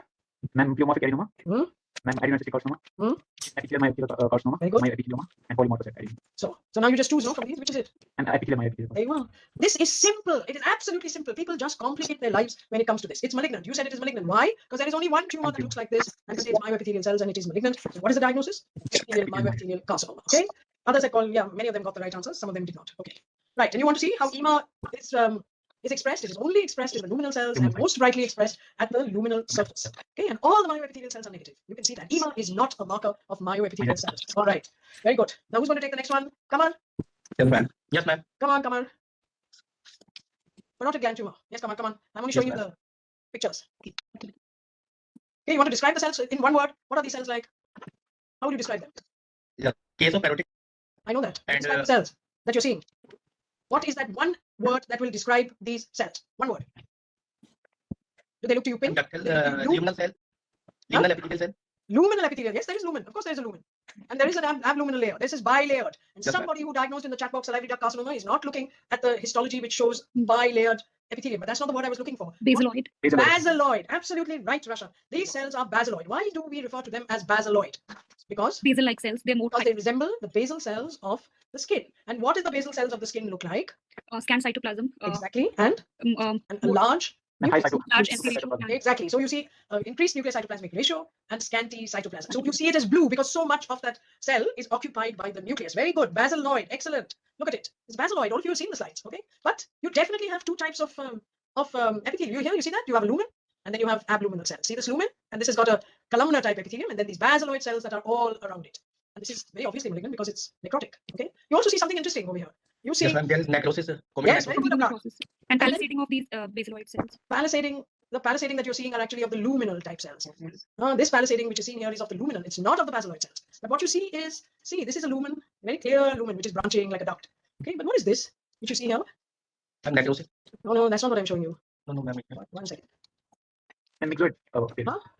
Epithelial. Myxoid. Somebody got it right. Okay, we're seeing myxoid. So is it in the lumen? Is this in the lumen? No, ma'am. No, it It's is not not. lined. It is in the stroma. So you're seeing myxoid matrix in pseudo glands. So there is an adenoid look to this tumor. So you get true glands and you're seeing false glands, pseudo glands in this particular tumor. Okay, it's basaloid. So that was the important thing. It's basaloid in this tumor. Okay, so look, you can see this. You see the difference between the luminal cells which are palisading because they're columnar. Okay, and all these cells near the lumen are columnar, and all the rest of them are not the same as those columnar cells. And of course, there is necrosis. All right. So what did we see? Branching, double-layered, basaloid, canalicular, and tubular pattern. Yes or no? Yes. Yes, ma'am. Well, some solid areas are composed of clear cells with a cuboidal box-like appearance, and foci of necrosis are present. So is this a salivary gland neoplasm? Abrar, Yes, who ma'am. was answering? Come on. Sorry. Yes, ma'am. It is a salivary gland. Yes, excellent. Does it contain myoepithelial cells? No, ma'am. No. Why? Ma'am, basal cell present. No, because Basaloid cell present. Basaloid cell so they're present. basaloid. So myoepithelial cells are not basaloid. Yes, ma'am. Basaloid. Myoepithelial cell Cells present. are basaloid. So why are these not myoepithelial cells then? Why are you tell me why they're not myoepithelial cells? If myoepithelial cells are basaloid and you're seeing a double ductal structure. Yes, ma'am. Ah, But so- the nucleus is flat in the myoepithelial cell. It's flat. And clear cell, clear cytoplasm. Yeah, but then now that yes, the nucleus is flat. I agree. They don't always have clear cytoplasm. If it's basaloid, it can't have a clear cytoplasm abroad. Okay. So, what's the answer, Rashan or Snehil or Kamar? Kamar was answering abroad. Saili. The answer it is yes, or possibly basal cells. It has to be one or the other, no? It can't be just ductal cells because you have clearly got luminal and abluminal cells. Now the question is, what are those abluminal cells? Are they myoepithelial or are they basal? That's the only question. Yes or no? Yes, Kamar. No, Kamar is not. What are you saying, Kamar? You didn't understand. Kya, Kamar? Ma'am, the Huh? They're basaloid. What is the meaning of the word basaloid, Kamar?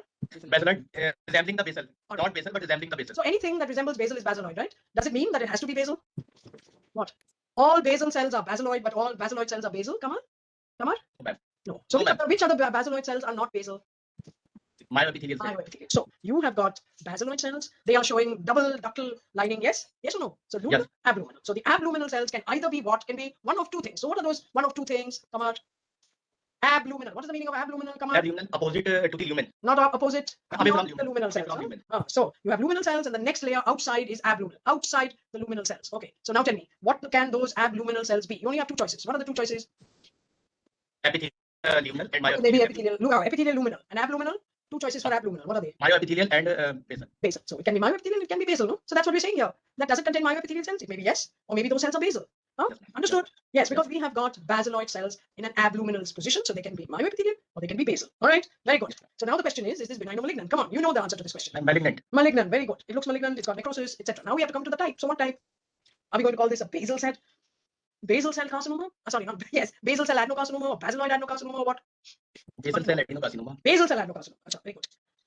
So is this a canalicular carcinoma which has basal cells rather than this? Is it an epithelial myoepithelial carcinoma which is a much higher grade? unusual because they're usually low-grade tumors. Okay, and then we went and took other sections of the same tumor. Now, what do you see over here, Kamar? And you Yes, still ma'am. see some of those types of things over here. Okay, Okay. you know, some of the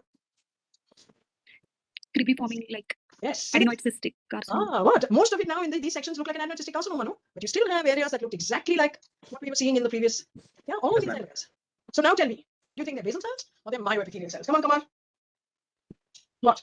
People must be writing in the chat box. Ma'am, basal cell. Basal cells. Bah, when you've got an adenoid cystic carcinoma, huh? This doesn't look like a cribriform to you? This doesn't look like cribriform to you? Yes, ma'am. Then why are you saying basal cells? Ma'am, it is myoepithelial cell.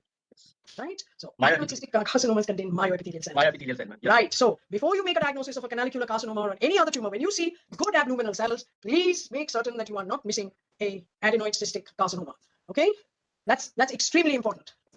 Don't just jump to the conclusion. If all of it looks like what we saw, that's a different story. Okay? You can do immunohistochemistry. You can check whether this is expressing myoepithelial markers, S100 protein, SMA, any other myoepithelial calponin, or something that is definitely a myoepithelial marker, or you can find out whether there is CMIB in this lesion, no? Because MIB is something that is translocated, a gene that is translocated in adenoid cystic carcinomas, right? So look at this. Now, you have any difficulty about calling this an adenoid cystic carcinoma? No. So what was the clue over here? The clue over there was this. Secretions. Yeah, the myxoid pseudoglandular appearance. See that? The moment you see myxoid pseudoglandular appearance and you see definite ductal differentiation, yeah, then you must wonder whether this is an adenoid cystic carcinoma. Because what does an adenoid cystic carcinoma have? Two types of differentiation, no? Ductal differentiation and myoepithelial differentiation. We saw that. We saw one that was low grade and showed you tubules with a ductal and myoepithelial type differentiation. And here you have a high grade adenoid cystic carcinoma. Okay, so is this a salivary gland neoplasm? Yes. Does it contain myoepithelial cells? Now we know for certain it is yes. Okay, benign or malignant, we knew it was malignant. Yes. And what type? It's an adenoid cystic carcinoma. Kamar, are you convinced that I didn't fake this thing? Yes, ma'am. Yes, ma'am. Yes. Okay. So you have two choices for abluminal cells, myoepithelial and basal. Don't jump to the conclusion that something, if it looks basaloid, please look for myxochondroid, in those pseudo-adenoid glands, because you don't get that in a basal cell or a canalicular adenoma or a basal cell adenocarcinoma. You don't get it because basal cells do not produce myxochondroid. Myoepithelial cells produce myxochondroid. Okay. So that was the clue in this thing. And here is c-KIT, which is expressed in myoepithelial, in adenoid cystic. All right. Now who's going to take the next one after Kamar? Come on, Snehal. Snehal. Yes, ma'am. Where are Ma'am, you? this is a case of parotid gland tumor. Ma'am, here we see a lesion, ma'am, which consists of a lot of cystic spaces and lot of variable size cystic spaces, ma'am. And then some places we can see this possibly papillary architecture, ma'am. And Yes, but are these two papillae? What are No, they ma'am. forming? ma'am, they are like You see inside the breast? yeah, ma'am, it's inside forming the duct, like like Roman bridges, no? That's bridges, what ma'am. we Yes, call, ma'am. yes. What is a Roman bridge? You know what is a Roman bridge? I don't know how many of you have ever been. What is a Roman bridge? I'll tell you. A Roman bridge is a bridge like this, okay? Okay. It's got arches, okay? And the bridge is supported on top by these arches, okay? So that's exactly how this looks. So that's what is a Roman bridge. And the Romans were the first to recognize that an arch is held in place by its keystone, okay? So that's why these are called Roman bridges. They're really arches. So can you see these arches? And they don't Yes, have a stromal finger-like projection over which these are. So these are pseudopapillae, okay? Let me get rid of this thing. So there are no, this is all Roman bridges. Yes, sorry, the other one. Oh, every time I have to get rid of this annotation. Okay. Here you might see a kind of a papilla, and the papilla has also got these proliferations. Okay, but what do you want to say about the cells, please? Ma'am, the cells have round nuclei and very eosinophilic cytoplasm, ma'am. Probably an oncocytic. Very kind good. So these are oncocytes. Okay. Yes. Okay. They are oncocytes, and they're oncocytes. They're also showing you some amount of forming. But Yes, ma'am. we have to answer the question: do you see myoepithelial cells? Are there myoepithelial cells? It's an oncocytic ma'am. tumor without a regular double layer of cells. Which is the oncocytic tumor, Snail, which has a regular double layer of cells? Ma'am, what? Warthin's tumor. This is not a Warthin's. There are cysts with cribriform and papillary structures. You saw those Roman bridges, and infiltration was evident in this tumor. You can see it infiltrating into the stroma. Okay, if you go back, you'll be able to see that this tumor is infiltrated. Okay, so what is it? Is this a neoplasm salivary gland origin? Possibly. Yes, ma'am. Possibly. You're a diplomat. You should join the foreign service, huh? Of course it is. Yes, ma'am. Yes. Does it contain myoepithelial cells? No, ma'am. No. Very good. Is it benign or malignant? Malignant. Malignant. Why? Because infiltrating pattern and But you various saw all those that proliferation inside the ducts, no? Yes, ma'am. So it's malignant and it's an oncocytic carcinoma. Excellent. Very good. Okay. And this is the last case that we will take. There are many, but come on, who's going to take this now? Siley, back again. Yes. A 20-year-old male with a parotid mass. Yes. Come on, Siley. Ma'am, section shows basaloid appearance. Okay, Siley. Yes, Basaloid appearance. This is what you're going to call basaloid appearance, right, Siley? Yeah. Everybody agrees with Siley? Rashan, you agree with Siley? Ma'am, this is a discohesive population of lymphoid-looking cells. So it's a small round cell tumor. Small, Siley, you said basaloid. Okay, when do we use the term basaloid? For what kind of tumors? Do we use it for any tumor that has, so if I have a lymphoma, I will call it a basaloid tumor? Yes, Siley? A lymphoma is a basaloid tumor. Is that right, Siley? Just answer yes or no, Siley. Are you there, Siley? Or you gone? Yes, ma'am. So tell me, no. A lymphoma has got very little cytoplasm. It's got a dense nucleus. Are you going to describe a lymphoma as a basaloid tumor? No, ma'am. Why not? Why not? So when do we use the word basaloid? Come on, Roshan, tell her. Ma'am, we see the surrounding architecture also in the. So people don't understand why. Abrar, when will we use the term basaloid? And when they are appearing like basal cells having high density What ratio. do you mean by they're appearing as basal cells? Ma'am, having high Appearing as density. basal cells, Abrar? Yes. Just highly it appeared. Come Ma'am, on. Basaloid means resembling the basal cell, So not what basal does that cell. mean? Come on. Yes, ma'am. So what does it mean? See, none of you understand. Ma'am, they should have a round nucleus. No, not at all. Snehil, Rashan, Kamar, Saili, you have to understand that a basaloid appearance can only be applied to an epithelial cell. Okay, and epithelial cells or epithelioid cells have a cohesive character. They stick together. Okay, so lymphomas, small cell tumors, things that are not cohesive, which do not have an epithelioid appearance, you cannot use the word basaloid. What have you understood now, Snehil?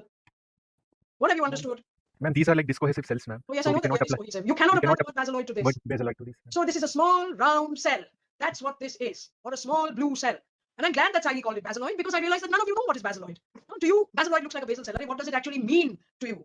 Okay, a basal cell is the lowest level of an epithelial cell. Okay, so basaloid can only be applied as a descriptive term to an epithelial or epithelioid cell. And how do I know that something is epithelial or epithelioid? Yes, Roshan? Ma'am, we'll have to look for the surrounding architecture also. No, how do I know that something will be described as epithelial or epithelioid? They will have some kind of cohesion Because- with each other. Because Basement of membrane. cohesion. So we say epithelioid smooth muscle tumor, epithelioid gist, epithelioid whatever. They are not epithelial in nature. A gist is not an epithelial tumor. It's a mesenchymal tumor. You've heard of epithelioid gist, epithelioid smooth muscle tumor. But why do we call them epithelioid?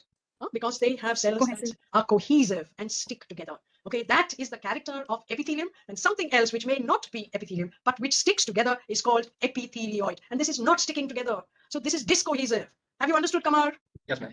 Yes, ma'am. I know, but there is nothing more that I can say. So who's doing this case? Saili. Saili, this is not basaloid. Okay. So what do you notice about this? Apart from the fact that there's little cytoplasm and fairly round nuclei, what else do you notice?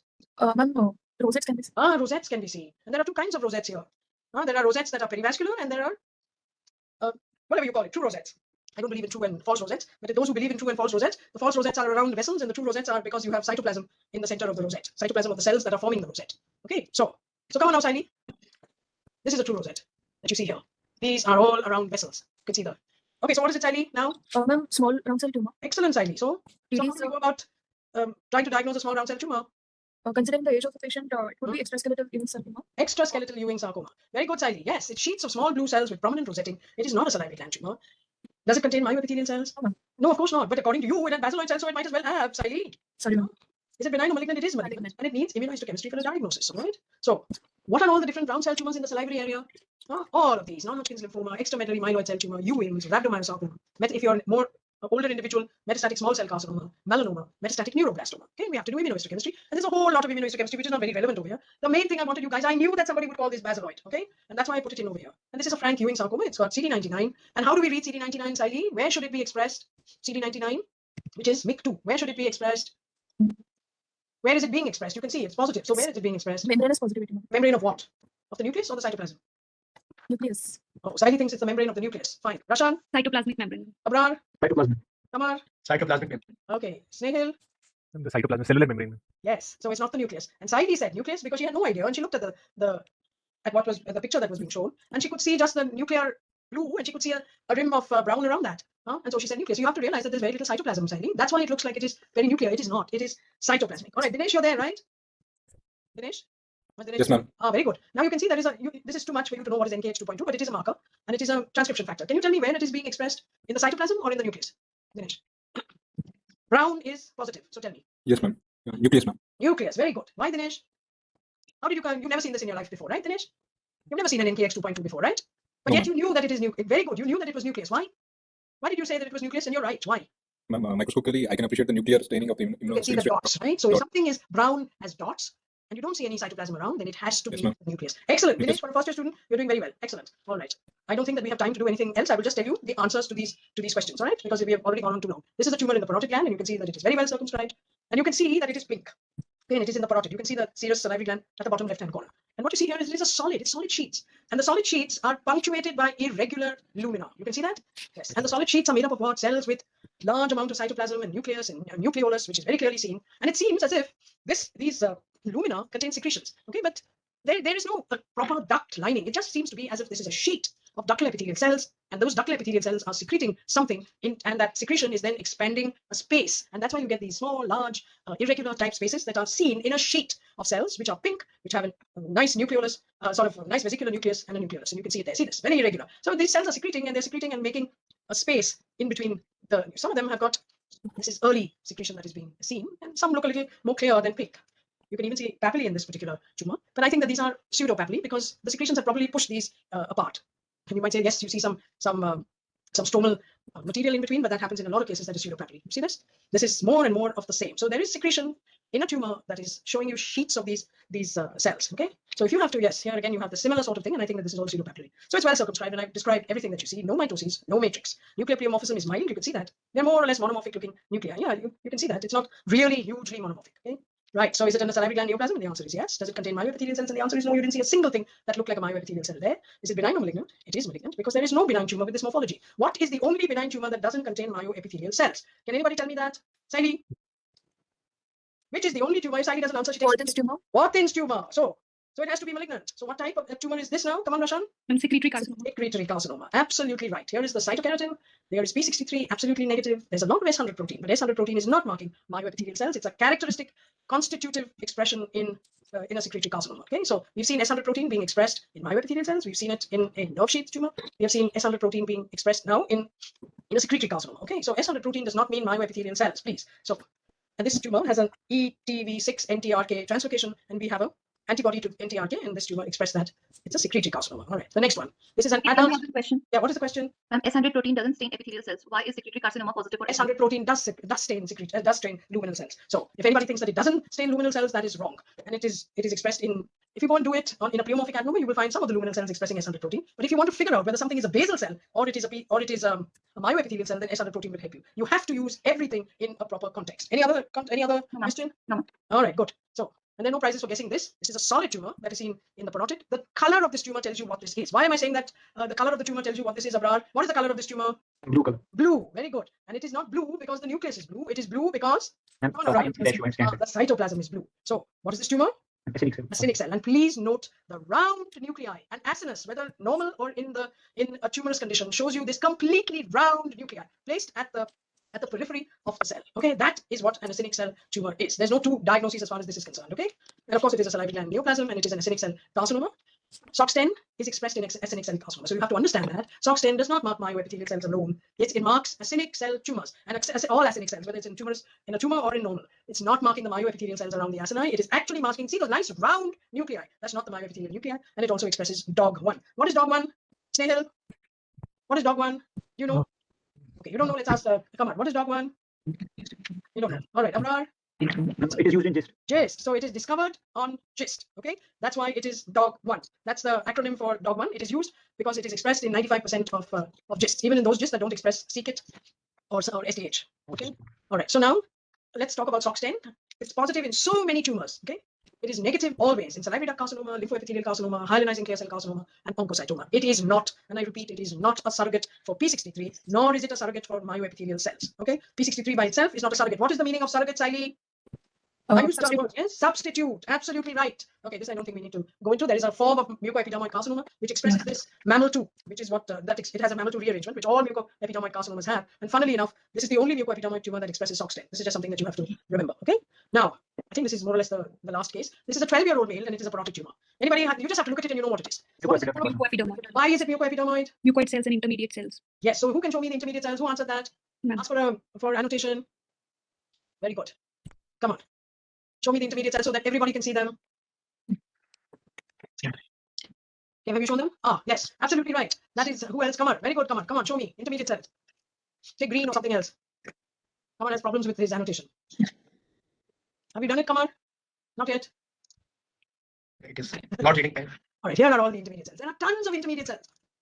In fact, almost all of it is intermediate cells. And I'm hard pressed, maybe here or so, there is some epidermoid cell. I can't even locate it very clearly. But the moment you see intermediate cells, you know that this is a mucoepidermoid tumor. Everybody looks for squamous and everybody looks for mucin. I look for intermediate cells, okay? Because that is how you know that this is a a mucoepidermoid tumor. Okay, and you can see this is the low view. In this case, it happens to be in the parotid gland. Now let's see if we can see any squamous cells. Squamous cells are maybe somewhere here. There are some squamous cells which may not be intermediate cells. Okay, so this is a mucoepidermoid carcinoma. It is one of the tumors that regularly occurs in young, even in children, as this in a 12-year-old, and it can occur in the minor salivary glands, the major salivary glands, and never be surprised if you see it in a kid. Yeah, there may be some squamous cells. Okay, so this is a mucoepidermoid carcinoma, and here you see the famous mucus secreting cells. Okay, here you have some squamous cells, which you can see better in this mucus mucin stain. Okay, what is this? You see what is written up over here? What is this? What is this, Kamar? Stain? Kamar. The screen is lag behind, ma'am. Oh, the screen is lag behind, so you've got internet. Okay, Snehal, what is this? Ma'am, P63. P63. So what is P63 marking, please? Ma'am, they are marking the basal. It's marking the basal cells. Huh? Snehal? Ma'am, these are marking the squamoid cells, ma'am, intermediate in squamous. Very good. So what have you learned, Snehal?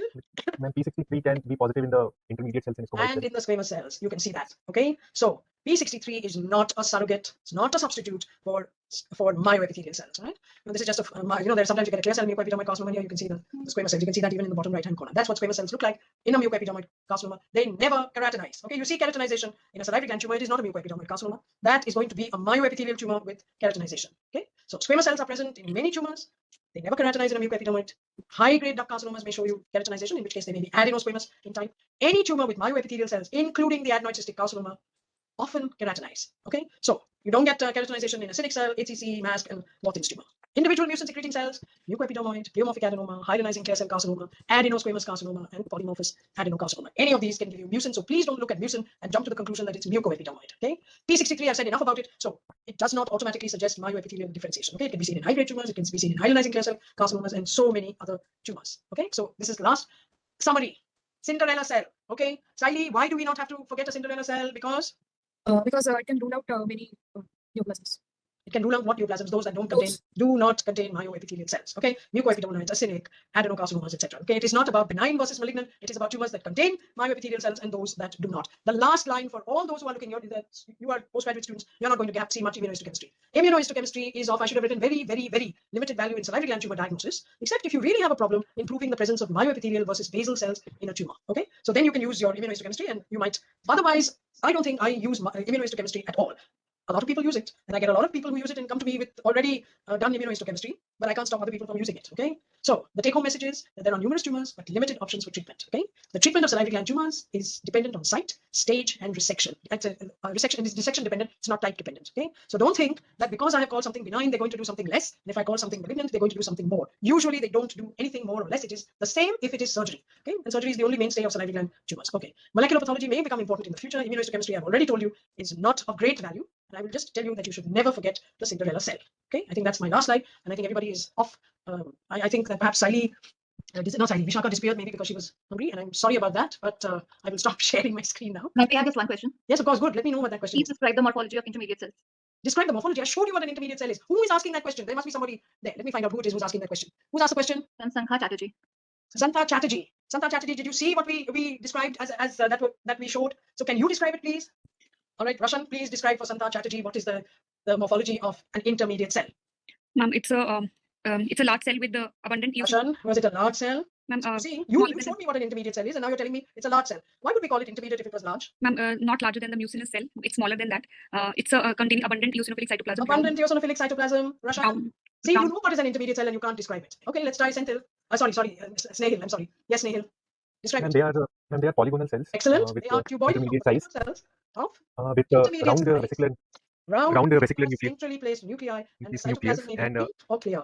That pale, is pale eosinophilic cytoplasm. yeah, it's nice. It's cuboidal. So it's not large. It cannot be large because they are intermediate. They are intermediate. You know, if you want to see what an intermediate cell looks like, you can't wait until you get a mucoepidermoid carcinoma. So where will you see an intermediate cell? Any one of you?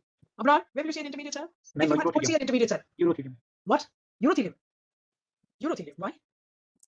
Yes, maybe. But what is an intermediate cell? It's intermediate between a mucus secreting cell and a squamous cell, right? So where do you think that you will see some things that are intermediate between mucus secreting and squamous? There you are. Who said that? Snehal?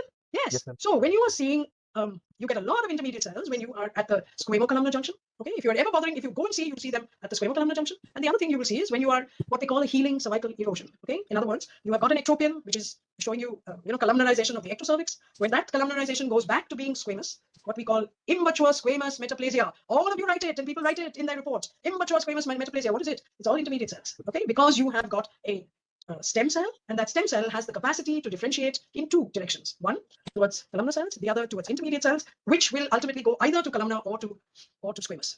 It's as simple as that. So you want to see intermediate cells, and Dr. Chatterjee, you want to see intermediate cells, please go and look at what is called immature squamous metaplasia. Okay.